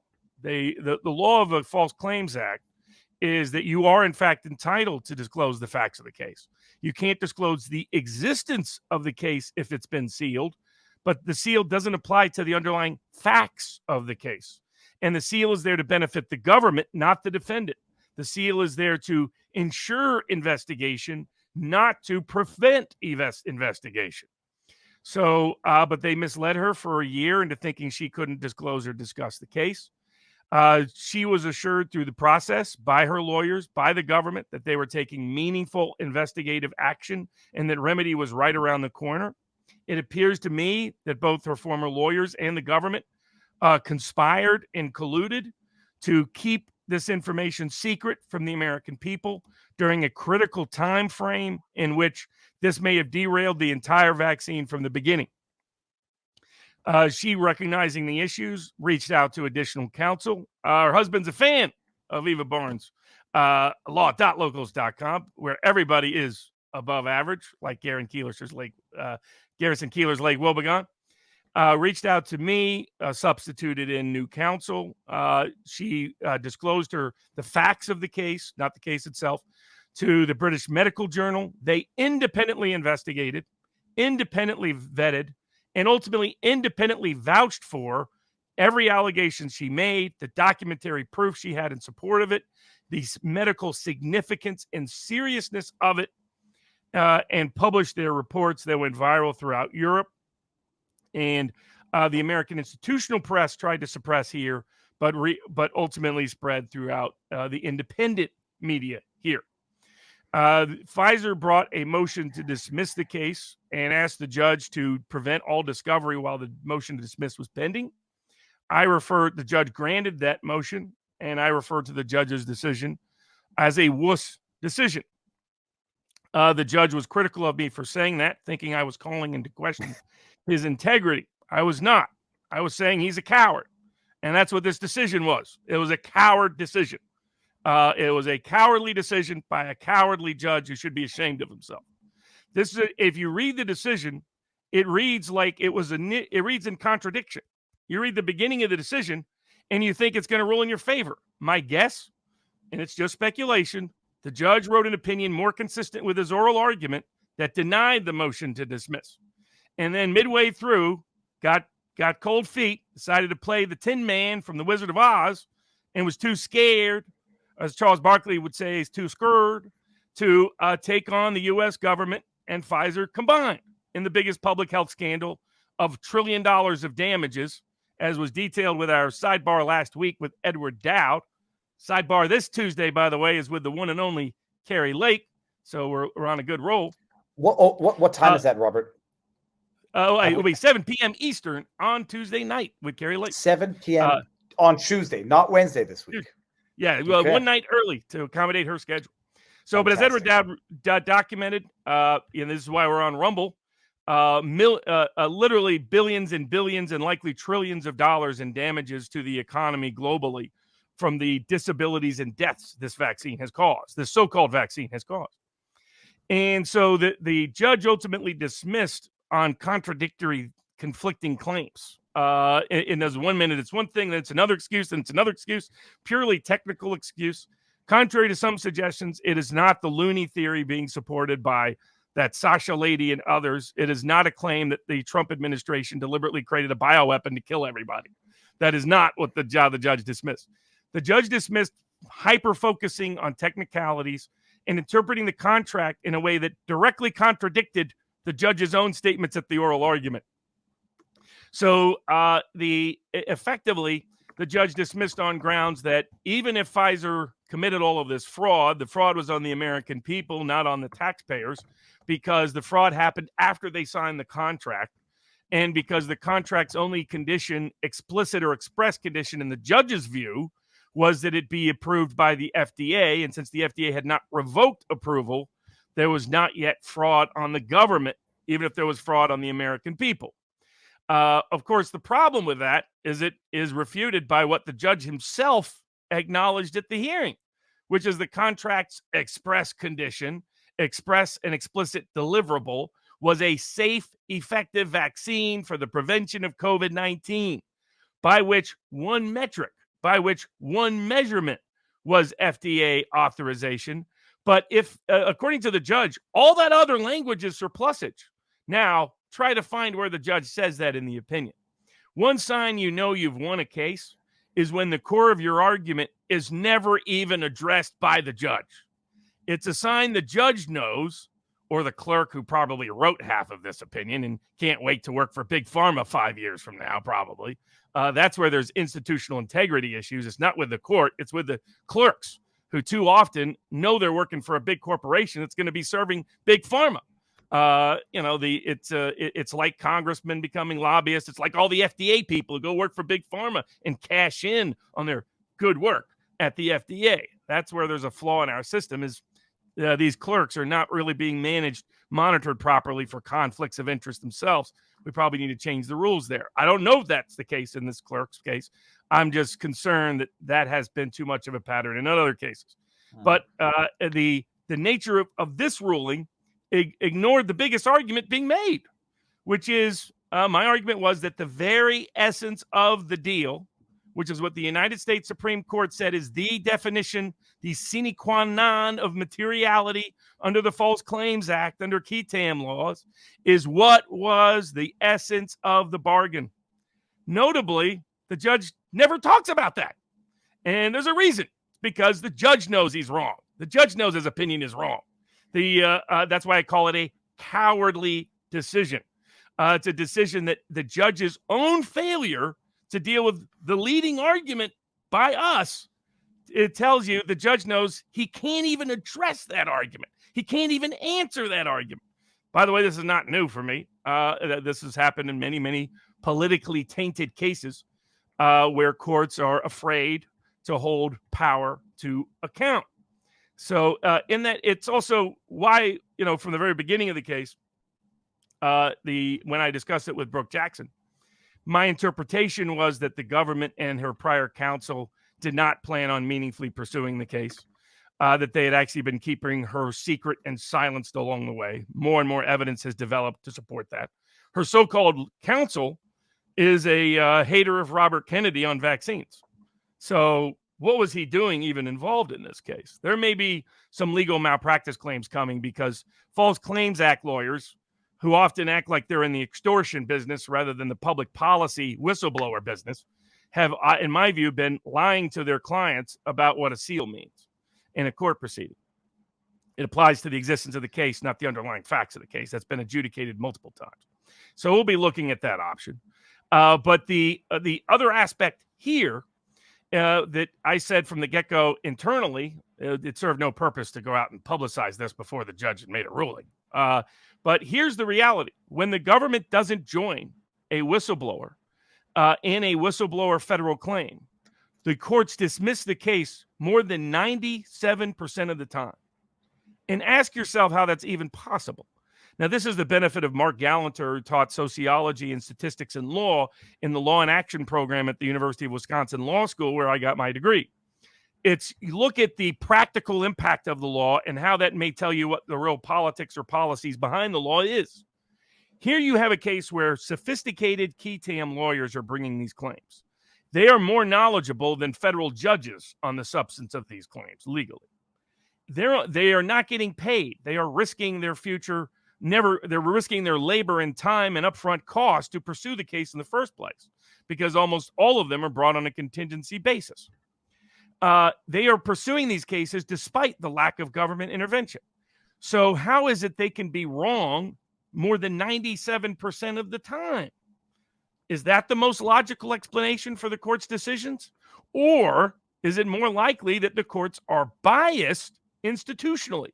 Not biased in a way that requires recusal, not biased in a way that's illegal under the rules, but biased in deferring to authority. And this reflects how people become federal judges. They become federal judges because politicians only want people who have spent their lives being in deference to authority. They don't find the criminal defense lawyers on the federal bar, find the plaintiffs' lawyers on the federal bar, find the consumer rights lawyers on the federal bar, find the civil rights lawyers in the federal court system, find these constitutional lawyers on there. You won't. What you will find is government lawyers. What you will find is corporate lawyers, usually both.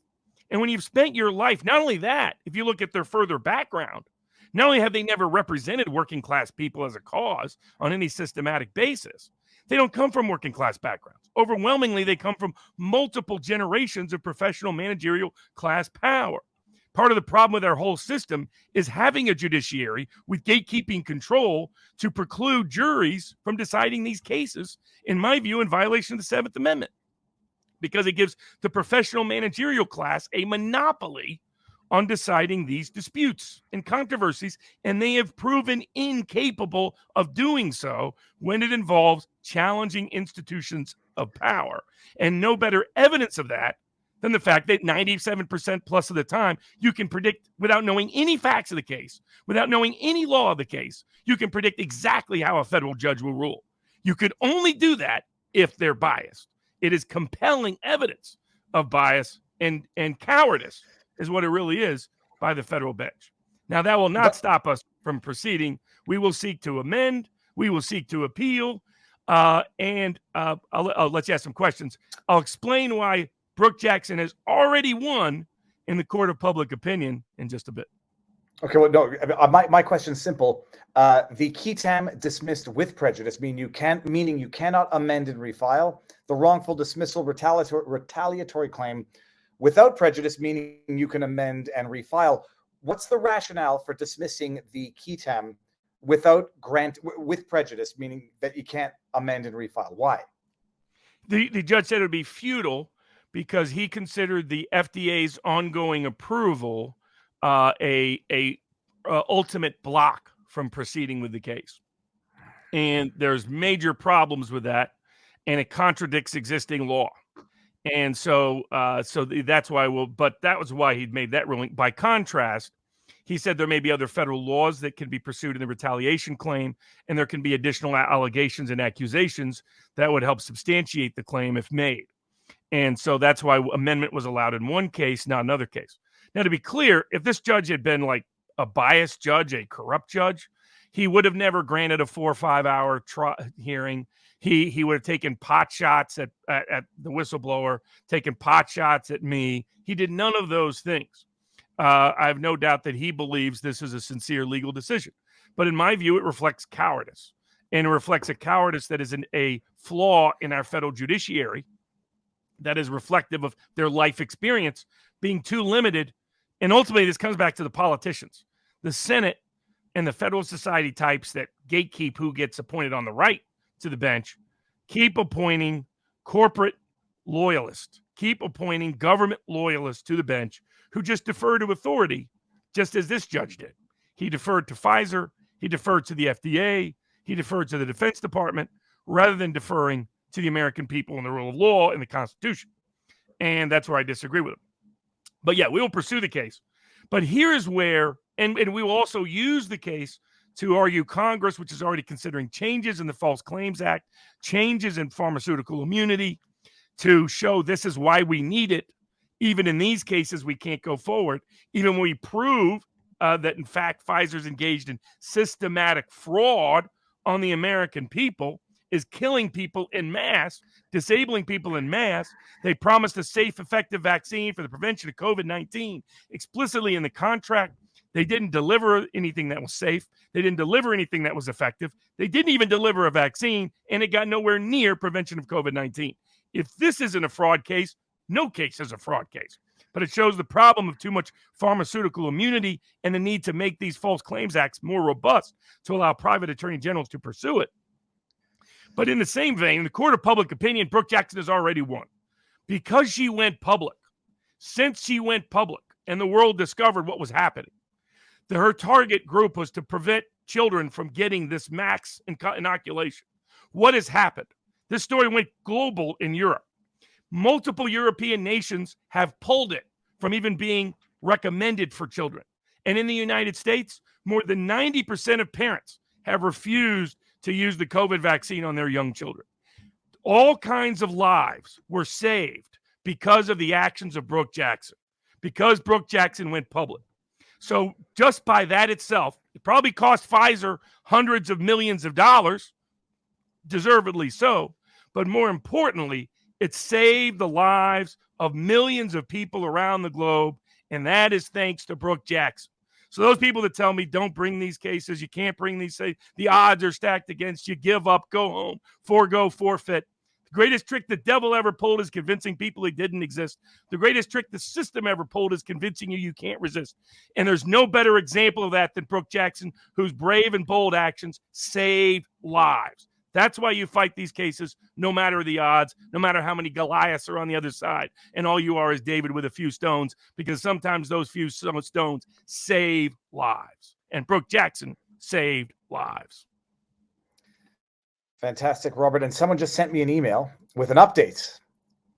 Bragg won't charge the wounded New York City garage worker who shot suspected thief. But can't see. There's a headline.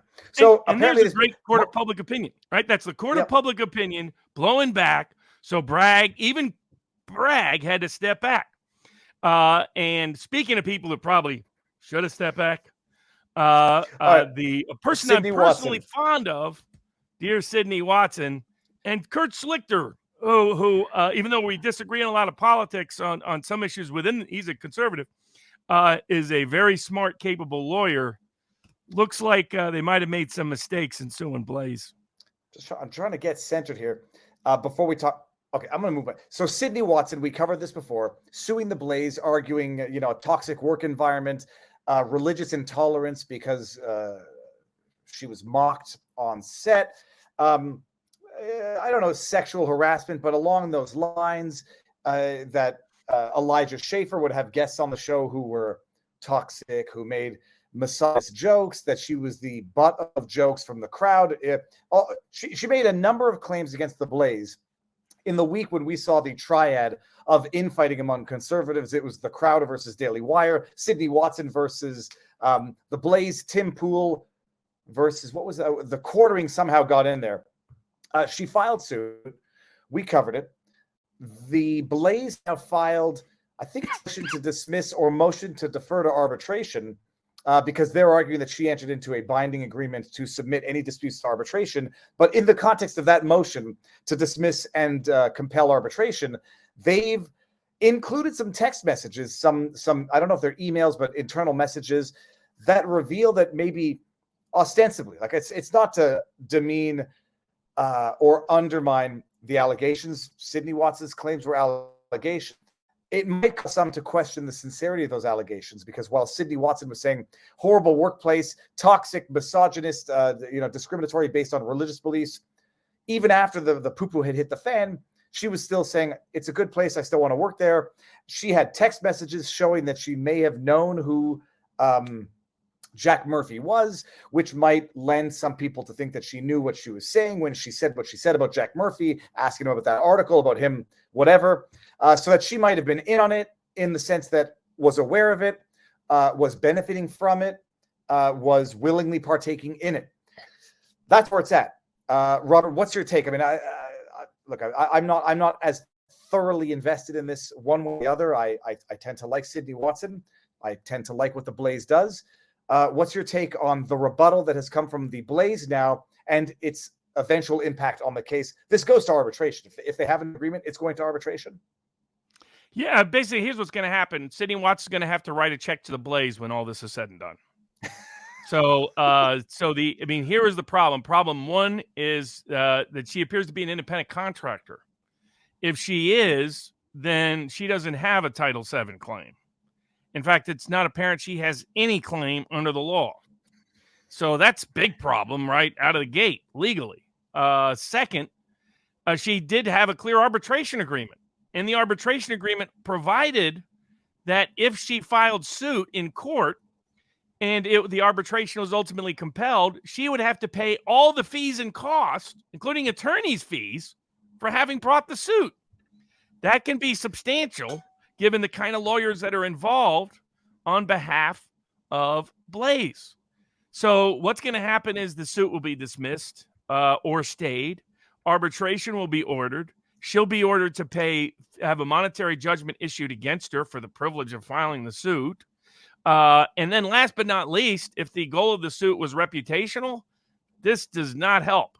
So first, you have the reputational damage implicit in going after your former employer on public grounds. That's going to leave other employers skeptical and concerned with hiring you. But with even more so, when these kind of facts come out, if you say, hey, they put this person on who was so embarrassing and terrible, and then they have internal text that say you wanted that person on, that you claim that this was the source of the problem, that looks like something else was the source of the problem, that you claim that you were bothered by something that you told them you weren't bothered by at all, this looks bad on her future reputation. So she's going to lose legally. She's going to owe money to Blaze, and her reputation is going to go down. As I pointed out, I like Kurt Schlichter, but I didn't know he had any reputation in employment Title VII law. This is an easy law to get tripped up in, and I don't know what the plan was beyond embarrassing Blaze with the suit, but it looks like it was a bad plan. I hope he got Sidney Watson to sign off on everything because she might have a legal malpractice claim against him now. So this is a claim that just backfired badly on Schlichter and on Sidney Watson. It looks like Blaze is in the legal and factual right. Sidney Watson completely in the wrong. And now, I always say that in Quebec, typically the loser doesn't even have to pay unless someone has filed malicious proceedings, something with the intent to harm, a patently baseless lawsuit. In this case, some will say, well, the strategy was to make the allegations public. If she were bound by an arbitration agreement, she wouldn't have been able to do that. So the way that these allegations public, skirting around, bypassing, ignoring the arbitration agreement, to thus maliciously publicize, setting aside whether or not it's even true, but even if it's true, deliberately circumventing an arbitration agreement that would have kept it private. And so could she potentially be on the hook, defamation or some form of malicious filing, in that it might be clear to some, or arguably clear to some, that she bypassed the arbitration agreement that would have kept this confidential only for the purposes of making it public in the hopes of exercising some form of public pressure? They don't have to go there because the contract itself says if you file suit in court and arbitration is compelled, you have to pay all the fees and cost from your filing suit, including any reputational harm. So that it was either, I think, a really dumb gamble to file this suit, or something got missed along the way, because, again, she's going to write money. She's going to write a big paycheck to Blaze for the privilege of damaging her own reputation. Not a good strategic decision.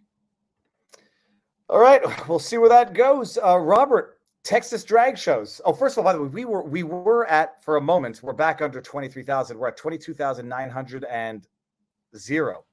We were over 23,000 live. I think Salty Cracker is starting soon, or has started already. Robert, the Texas drag show laws. What's going on there? I've read what's going on, but I'm not thoroughly up to date on it. So we got, is there a right to a drag show? And this concerns obscenity, and it's pending in two different federal courts. On Friday, a federal court in the Western District of Tennessee which magically found standing. It's always interesting when they want to find standing, even though there was no threatened prosecution against the person bringing suit. Even though the DA, in fact, said he wasn't going to be prosecuting. Even though the county executive in Shelby County said they weren't going to be prosecuting. Even though the attorney general said they weren't going to be prosecuting, on the mere possibility that maybe someday somebody somewhere might kind of prosecute, which normally they say, that's not standing, Mr. Barnes. Suddenly they find standing. Again, federal courts always find standing when they want to. It's a bogus political doctrine made up by courts so that cowardly courts can do what cowardly courts like to do, which is hide and cover when they want to. Otherwise, it's never a barrier or burden when they don't want it to be. Anybody who tells you to take standing seriously is someone not to take seriously. So, but both cases in Texas, Texas A&M Community College, or Texas A&M Corpus Christi, maybe actually it is. Sorry. What it is a local group does drag shows, but they limit it to adults only, and they do it for fundraising and political expression purposes. They brought suit against the school because the school principal or the school president said he would never allow a drag show, period, because he opposed them politically. They have a more robust First Amendment claim. But in federal court in Tennessee already enjoined the Tennessee law on grounds it was overly burdensome and vague. The Tennessee law mostly tracks obscenity law. Now, you could make an argument that the Tennessee statute could have been better at what it meant by someplace it could be seen by a child. They weren't clear whether that's private residences and other things like that. So I understand, and they didn't define what public place meant. So they probably could have been better. But the essential issue is this obscene. So the obscenity law is as follows under the Supreme Court. It's does the local community standard find something to be appealing to the prurient interest without serious literary, artistic, political, or scientific value. So it has to appeal to the prurient interest and be without any serious value of something we've generally cherished, according to the local community standards. So when are drag shows prurient interest? Well, to most people and under most law, dressing up as another gender has been for display expressive purposes has usually been called adult cabaret performances that is considered appealing to the prurient interest. It doesn't guarantee it. For example, in the old English plays, all men used to be the actors. Someone dressed up as women. They're doing so to play the character, not to appeal to prurient interest. So it isn't always to the prurient interest, but it can be and often is. And so then the question is, does it have any serious expressive value? That's really according to the local adult community standards. And that's where it varies by community, in fact. Right? And in Memphis, they probably have no problem with drag shows. In rural Tennessee, they're not so fond of them. And so this is because of drag shows taking place in public settings and public parades, at local libraries, at local schools. This is what's triggered the public backlash. A lot of people don't want minors exposed to it because they think for minor children, it is prurient, it is confusing, it's any value it may have politically or expressively is overridden by its prurient, confusing qualities to minors. And the Tennessee legislature, reflecting the Tennessee statewide community, made that decision. But to me, the legislature should have defined public a little cleaner, should have defined child access a little cleaner, should have been willfully, knowingly accessible to a child in a setting of a public accommodation or that's what they're really trying to go at. They didn't want it at a library, they didn't want it at a school, they didn't want it at a parade, they didn't want it at the local mall. That's what they weren't targeting. The drag shows in the Memphis downtown bars. That was not the great concern. People don't understand it, and they're deliberately pretending that they don't.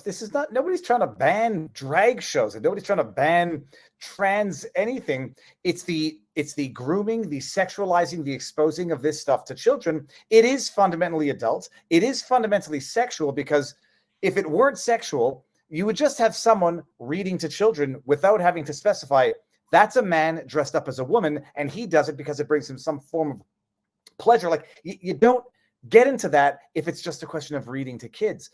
But Robert, I mean, I don't know if you know what's coming out of Canada here. I follow Maxime Bernier, the leader of the People's Party of Canada, and he tweeted this, and I'm like, I trust Maxime Bernier, but I'm still going to verify Maxime Bernier. He says, this is utterly disgusting. Camps indoctrinating kids as young as 7 with gender ideology and sexual confusion are now being promoted and subsidized by all government levels. And you see down here, it says City of Vancouver, Canada Council for the Arts, Conseil Canadien des Arts. What do we got here? British Columbia Arts Council, British Columbia, and the Government of Canada, federal. So I went to double check. I went to the website of this camp. Let me see if I can get it here. Let's see if they've changed it. They haven't. We'll do it in real time, people. And it's junior drag camp, ages 7 to 11. The tuition includes drag makeup kit. Robert, I mean, I don't know what to say anymore. I don't know what to think anymore. I don't understand the sexualizing of children. I don't understand the exposing of children to fundamentally sexual adult material. And people think that they're doing it in the best interest of and for the benefit of the children. I've been told, but I don't know this. Oh, sorry, go for it. Well, it's amazing is this law was used as the excuse for the transurrection that took place in the Tennessee legislature, where I've been told if you enter a Capitol to interfere with ongoing legislative events for intimidation purposes and trespass thereupon, that's an insurrection. Well, in the name of trans rights and in the name of gun control, they did precisely that in Tennessee. Don't expect any prosecutions there out of Nashville. And our governor's a complete wuss. That guy's the coward of cowards anyway, so he's unlikely to do anything useful. He has to be dragged into anything useful, not to play on words. But then we had the identity of a shooter. One particular aspect of a school shooting in Tennessee couldn't be identified because by their chosen trans identity and the potential relevance to it. Now, I refuse to discuss the case in much detail because we now know the number one cause from a wide range of surveys and data reported in both liberal and conservative press, reported in scholastic reviews and in public opinion polling and historical evidence, that the number one cause of school shootings in the United States is the school shooter getting notoriety afterwards. So even if the school shooter is dead, it doesn't see that notoriety. Future school shooters do. The number two cause is these are gun-free zones. The need isn't for more gun control. The need is to have meaningful means of defense at these places and for the media to ethically, I don't think legally there's a right to prior restrain the media's coverage of it, but I think ethically they should not celebrate school shooters by putting their manifestos on the front page of newspapers, putting their photos on the front page. They should be ignored, their identity never disclosed or discussed, not just part of their identity hidden for political reasons, but not discussed, period, because we know what the problem is. And the focus should not be taking away lawful guns. There is no connection, as even liberal data analyst for 538, when it was at New York Times, liberal NPR executives have acknowledged any deep dive into the data shows that there is not even correlation between lawful gun ownership and gun violence. The only correlation that exists is between illegal gun presence and gun violence. So it's not people who lawfully own guns that are causing any problem. In fact, their self-defense saves more lives than gun presence costs lives. But it's illegal gun possession and use that is over 90% of all illicit gun violence, because almost all of it is tied to gang events. It's not your rural small town Tennessee that has a gun violence problem. It's Memphis, Tennessee that has a gun violence problem. It's your gun control cities like Chicago, New York, and LA that have a gun violence problems, not rural heartland America. So taking away the lawful gun self-defense rights of ordinary Americans in middle America is no solution at all to the deluded left that has convinced itself that giving the state a monopoly on guns, which is what they don't want to admit they're doing, but it is what they're doing, can even be a practical solution. So gun control would not stop any school shootings. Back when we had kids used to take guns to school all the time, which was basically 1880 to 1950, when we had a major expansion of public education in America, you didn't hear about school shootings. Why? Because people who do these school shootings, these sociopaths and psychopaths, I refuse to get into the political debate of the individual politics of any of these people, because down deep, they're just sociopaths looking for an excuse. That's it. But they love gun-free zones. There's a reason for that. They want to be able to commit their mass murder without being shot first. That's why they target over 90% of mass shootings of this character of public places has taken place in gun-free zones for a reason. So if we want to prevent these mass public shootings, the best is to have more guns in the hands of more lawful owners for more self-defense, especially in schools, not less. I don't want to give Adam Kinzinger more attention than he deserves, but he's up on Twitter saying arming teachers is not a solution. And I might be glitching out right now. I might agree that arming the teachers is not the solution. Jim Jeffries did a funny bit, teachers' jobs are not easy. Slap a gun in their hands, and they may not use it properly, but cynical jokes aside, security. Adam Kinzinger says having more armed people at schools is not the solution. Meanwhile, we've got metal detectors and armed guards all over the Capitol. We didn't have enough of them. That's why there was this insurrection. David Hogg espouses the same fallacious reasoning, which is, the good guy with the gun is not going to stop anybody, because in Uvalde, you had a bunch of cops fully armed waiting there for 87 minutes. Well, I'm sorry, that's not, first of all, that was not an armed guard or, two at the school. It was not proper security at the school itself to make sure that people have to check into the school. And when they came, everybody knows they failed. You don't rely on the failures of the police as an excuse now to strip the citizens of their rights to have firearms. So it's a complicated debate. What I do agree with you, Robert, is talking about the individual, glamorizing the individual. It's the wrongest, darkest inspiration for others who would do the same thing. But the media coverage has been not just atrocious, malicious, and peppering in the anti-religious sentiment in there. A Christian student from a Christian school, and then you had some journalists, pontificating that there might have been a history of some form of abuse here, which that might not be irrelevant to explaining the trauma that leads someone to commit this type of act. But it doesn't respond to the fundamental underlying question: what's the best method of protection in a country that already has 400 million guns in the possession of law-abiding citizens, but the black market guns in the hands of criminals? That's not going to address the problem. But it's just tragic. It's disgusting, and the way it's being weaponized and exploited by nefarious actors is depressing. No doubt. I mean, they have no interest in school safety. Democratic, liberal, gun control politicians, because the lack of school safety and the media celebration of the shooter effectively by broad coverage, they know creates more school shootings, and more school shootings are used as the excuse to take away the lawful self-defense rights under the Second Amendment of ordinary Americans. Now, so this Tennessee transurrection that took place in the name of trans rights and gun control is more young people deluded about what basically cheering for the sacrifice of their own liberties because they think it's popular on social media, or because the people on the left are in denial about it. And it reflects some people on the right are in denial about the effectiveness of drug control and the war on drugs.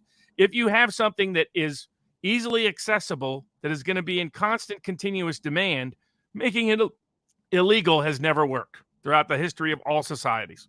So you got to re-examine those assumptions, whether you're on the left about gun control or on the right about lots of war on drugs. Now we'll move to our rapid fire session before we go over to locals at the end to answer locals questions live for the locals exclusive portion. We'll try to cover about 10 topics in 10 minutes. Okay, you're going to do that in a second, but we got to cover Andrew Tate here before we go over to locals.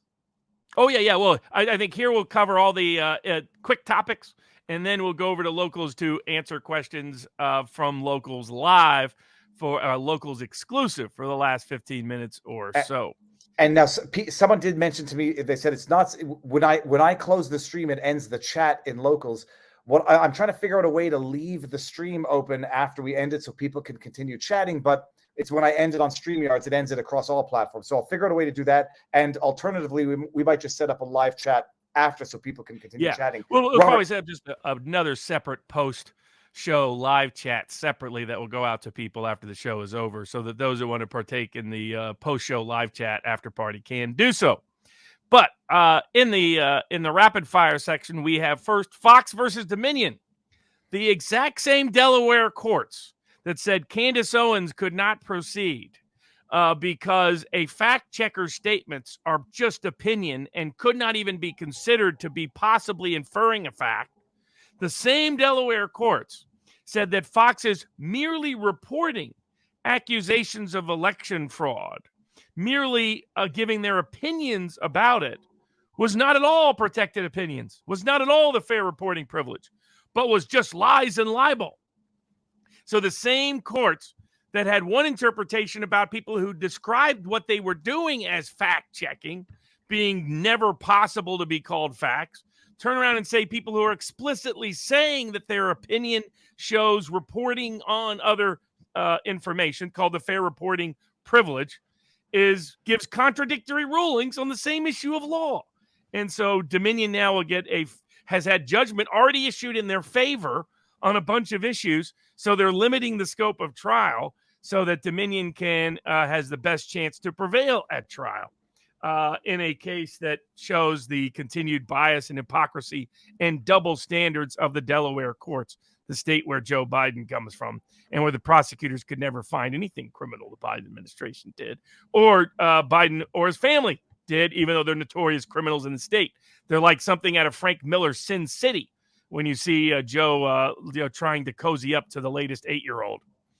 The next topic is cash bail in L.A. L.A. has a bail system that basically presumes that you get denied bail for about a week until a magistrate actually hears your case.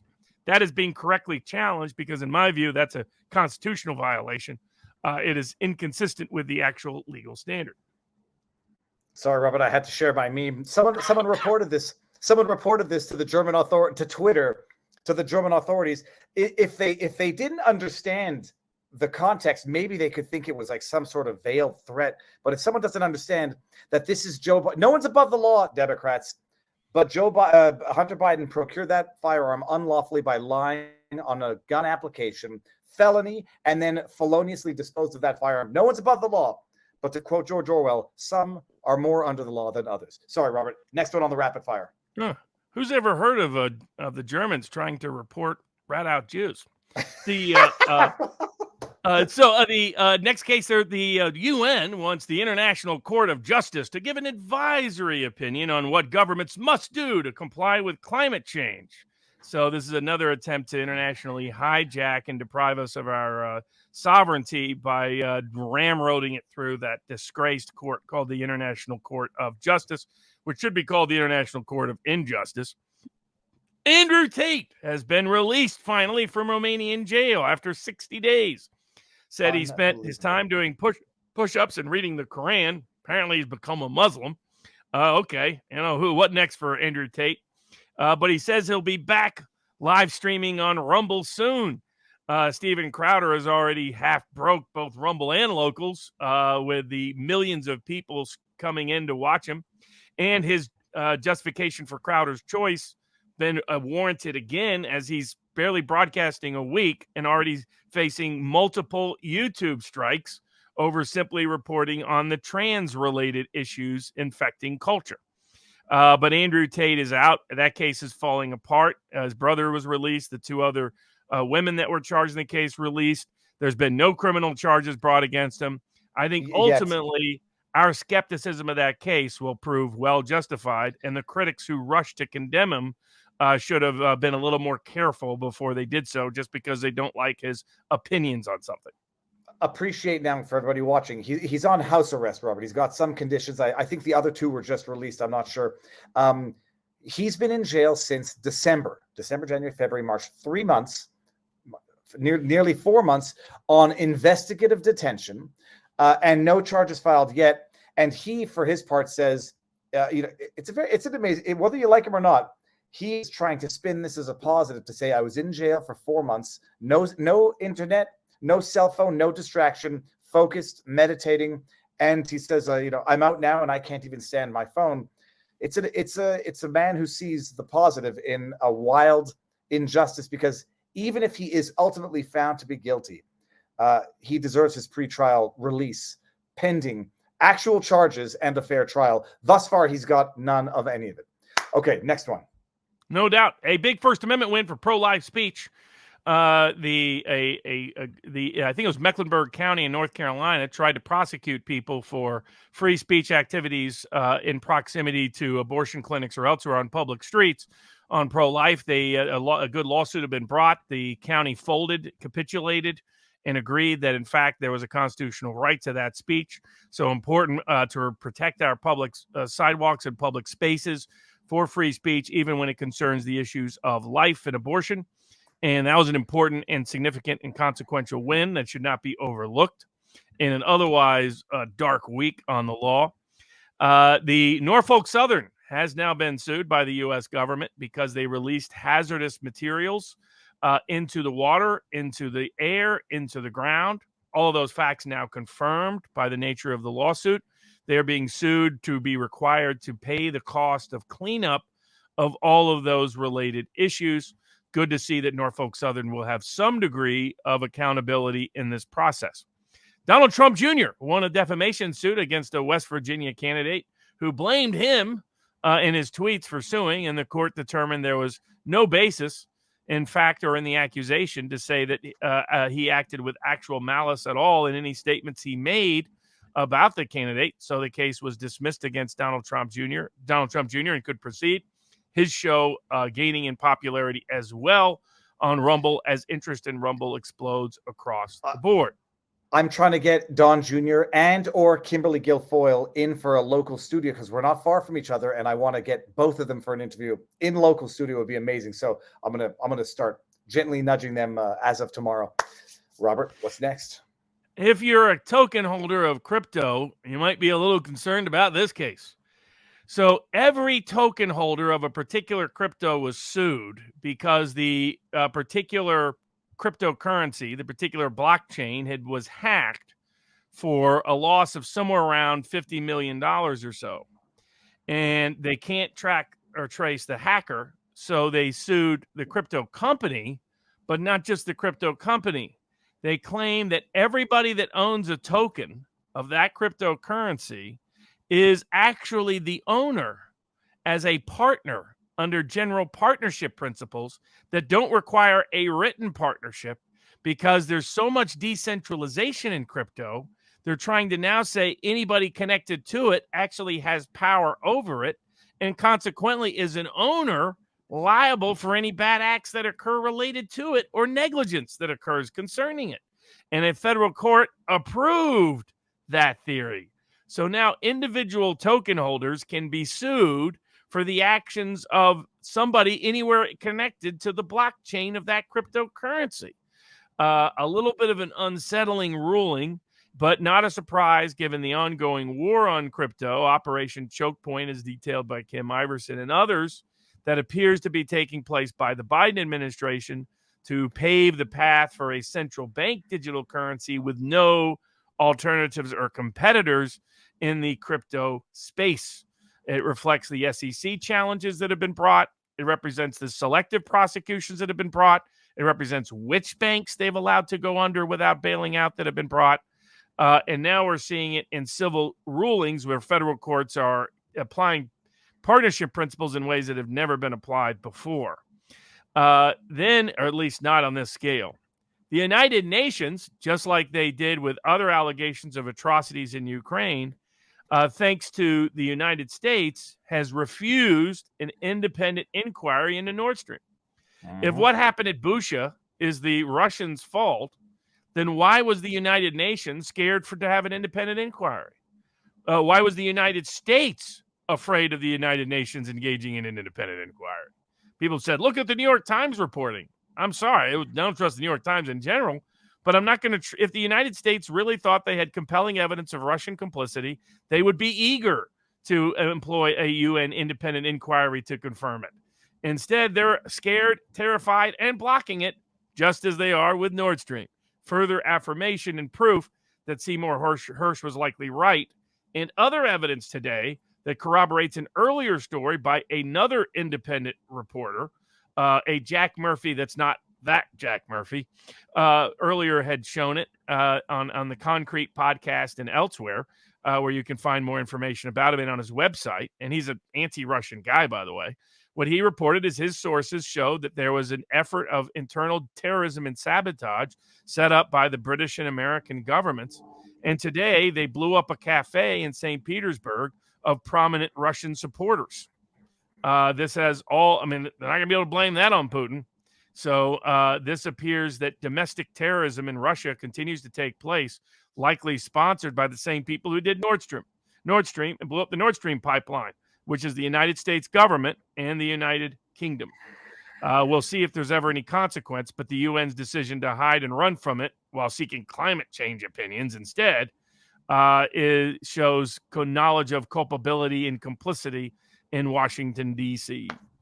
A big Second Amendment win in Minnesota on a more white pill moment. 18 to 20-year-olds can now buy guns in Minnesota who had been denied and deprived the right to do so under a string of cases that we said was likely going to be leading in this direction, and now continue to move in that direction as more and more state laws get struck down, just as they were in California last week on Second Amendment grounds to enforce the Bruin decision of the U.S. Supreme Court from last week. When is your abandoned DNA allow you to be convicted of a crime? So a horrific crime that hadn't been solved for 30 years in Iowa. They use those ancestry databases that people like, where they voluntarily send in their DNA. They checked it. They checked the DNA from the case against the DNA in that database and found a list of possible sources, tracked one of the individuals down, waited until he left a restaurant and got his straw that he had thrown in the trash, and tested it and confirmed the DNA matched from DNA from the murder scene of 30 years before and convicted him at trial. The Iowa Supreme Court decided a 5-2 decision that was consistent to the Fourth Amendment. That just like they can lift your fingerprints, they can lift your DNA. This caused some people's concerns because people leave their DNA all over the place, and it's a lot more invasive than fingerprints is. But the established law is such now that they can track and trace your DNA as long as there's any place you could leave it in public. And our last little bonus topic of the night, strawberry patents. Some of you may not know a lot of strawberries you're eating ain't exactly natural. And so there's these patents developed to the University of California. They sued some years ago an individual who they accused of taking their strawberry patents to grow strawberries. That person lost. And so Driscoll's, a major fruit production company, apparently also using these patented strawberries, has brought suit, but has been less successful so far. But raises question is, well, how much of your food is actually natural? That you may think that nice fresh fruit is nice fresh fruit when actually it's some sort of AI robotic genetic creation. Time will tell as to what it provides. Robert, I'm going to do two things here. Just before we leave, I want to show the cover, the front page of Rumble right now, because Salty is up, and it's amazing. It's just an image. Goodness, does it tell a story? That image that he's for those of you who don't know now, apparently Dylan Mulvaney has been endorsed by Bud Light or Budweiser. That's not what I want to show before we leave. I wanted to read a few of the Rumble rants before we head over to locals, because there's a few that I didn't get to. I've sent the link for locals for everybody who wants to come for the after party. Neeboopsh, $2 says, might as well hand over a $5 for a monthly since Viva gets it all and we know our tribe needs our shekels. Ironbound Kid, just enter a comment on the Great and Free Rumble and it has been censored. No difference between Rumble and ShitTube. There is, and I'll disagree with you on that. Avi33, Kane33. Dear Barnes, given that prohibition doesn't work, should the government legalize all things like prostitution in your view? Robert, I think you don't believe in that. There's two different things. One is decriminalization and the other is legalization. And the question is what consequences you seek. And our public policy should reflect those desired consequences. Right now, all prohibition does and criminalization does is create negative side effects that would not exist outside of it. And it's so what you have to look at is will criminalization, will prohibition limit the undesirable activities? And you have to weigh that against the undesirable activities it creates. When you create a black market, you create a legal market for criminal enterprise. When you create criminal enterprise, that has tangential and collateral effects outside of an independent, the products that they're marketing, including in social harm, including in violence, including in a wide range of ways, including in detouring productive and individuals into illicit activities that are counterproductive for society. So I think you have to make a meaningful assessment that often there's an attempt to confuse legality with morality. And just like indictment doesn't mean you're morally guilty of anything, whether it's Donald Trump or Martin Luther King, in the same way, it's tough to legislate morality in cases where something is easily available and highly in demand. And if that's the goal, what's the goal? Well, what's the objective? Are you saying, well, we think we'll reduce the use by simply the social disfavor that criminalization provides? Okay. How much do you think it will reduce? And how much bad net of side effects do you create by creating an illicit black market for the product and empowering criminal sociopaths to have a means of power and money? And I think that has to be weighed in an objective way that often isn't, because people get caught up in either fearing the item, whether it's drugs, whether it's guns, whether it's gambling, whether it's vice, whether it's prostitution. They obsess over that rather than what behavior do I want, or abortion, what behavior do I want to have happen? And how do I best achieve the best world? That's what law should reflect. And too often it doesn't, because people get caught up in the moralistic approach. All right, I'll read these quick so we have to do this here. Where was I? MK Telefoman says, I want to see indecent exposure charges against these drag show participants and Munchausen syndrome by proxy charges against the parents of these kids. What does that say? Wahatonen. You can't legislate morality. MK Telefoman. Telephonoman. I'm sick and tired of people with no kids insist on telling parents how to raise their children. Pepe Pen, as lawyers, what are your opinions on people hiding behind NDAs and contracts to not present truth? Is God not going to honor those as reasons? Fornicator says, cowardly lion was scared. Pfizer's the Tin Man, no heart. Mick Grotum, 123. Did you read David Stockholm's article on locking out Trump? I didn't, but I screenshotted that. I'm going to read it. Monster Nav, a lot of people commenting on Trump issue that don't know how the U.S. system works and just how independent the states are or are supposed to be, including many seeming U.S. citizens. And then Dapper Dave, Barnes misunderstood my rumble rant. I meant New York SDNY, transferring cases from other states when they have no business doing so. What happens with competing jurisdictions in those cases? It's sad. People don't understand that it is innocent until proven guilty. That we got already. Okay, now, Robert. Yeah, and he's right. The opinion had the heart of the Tin Man and the courage of the lion from The Wizard of Oz, in my opinion, the Brooke Jackson opinion.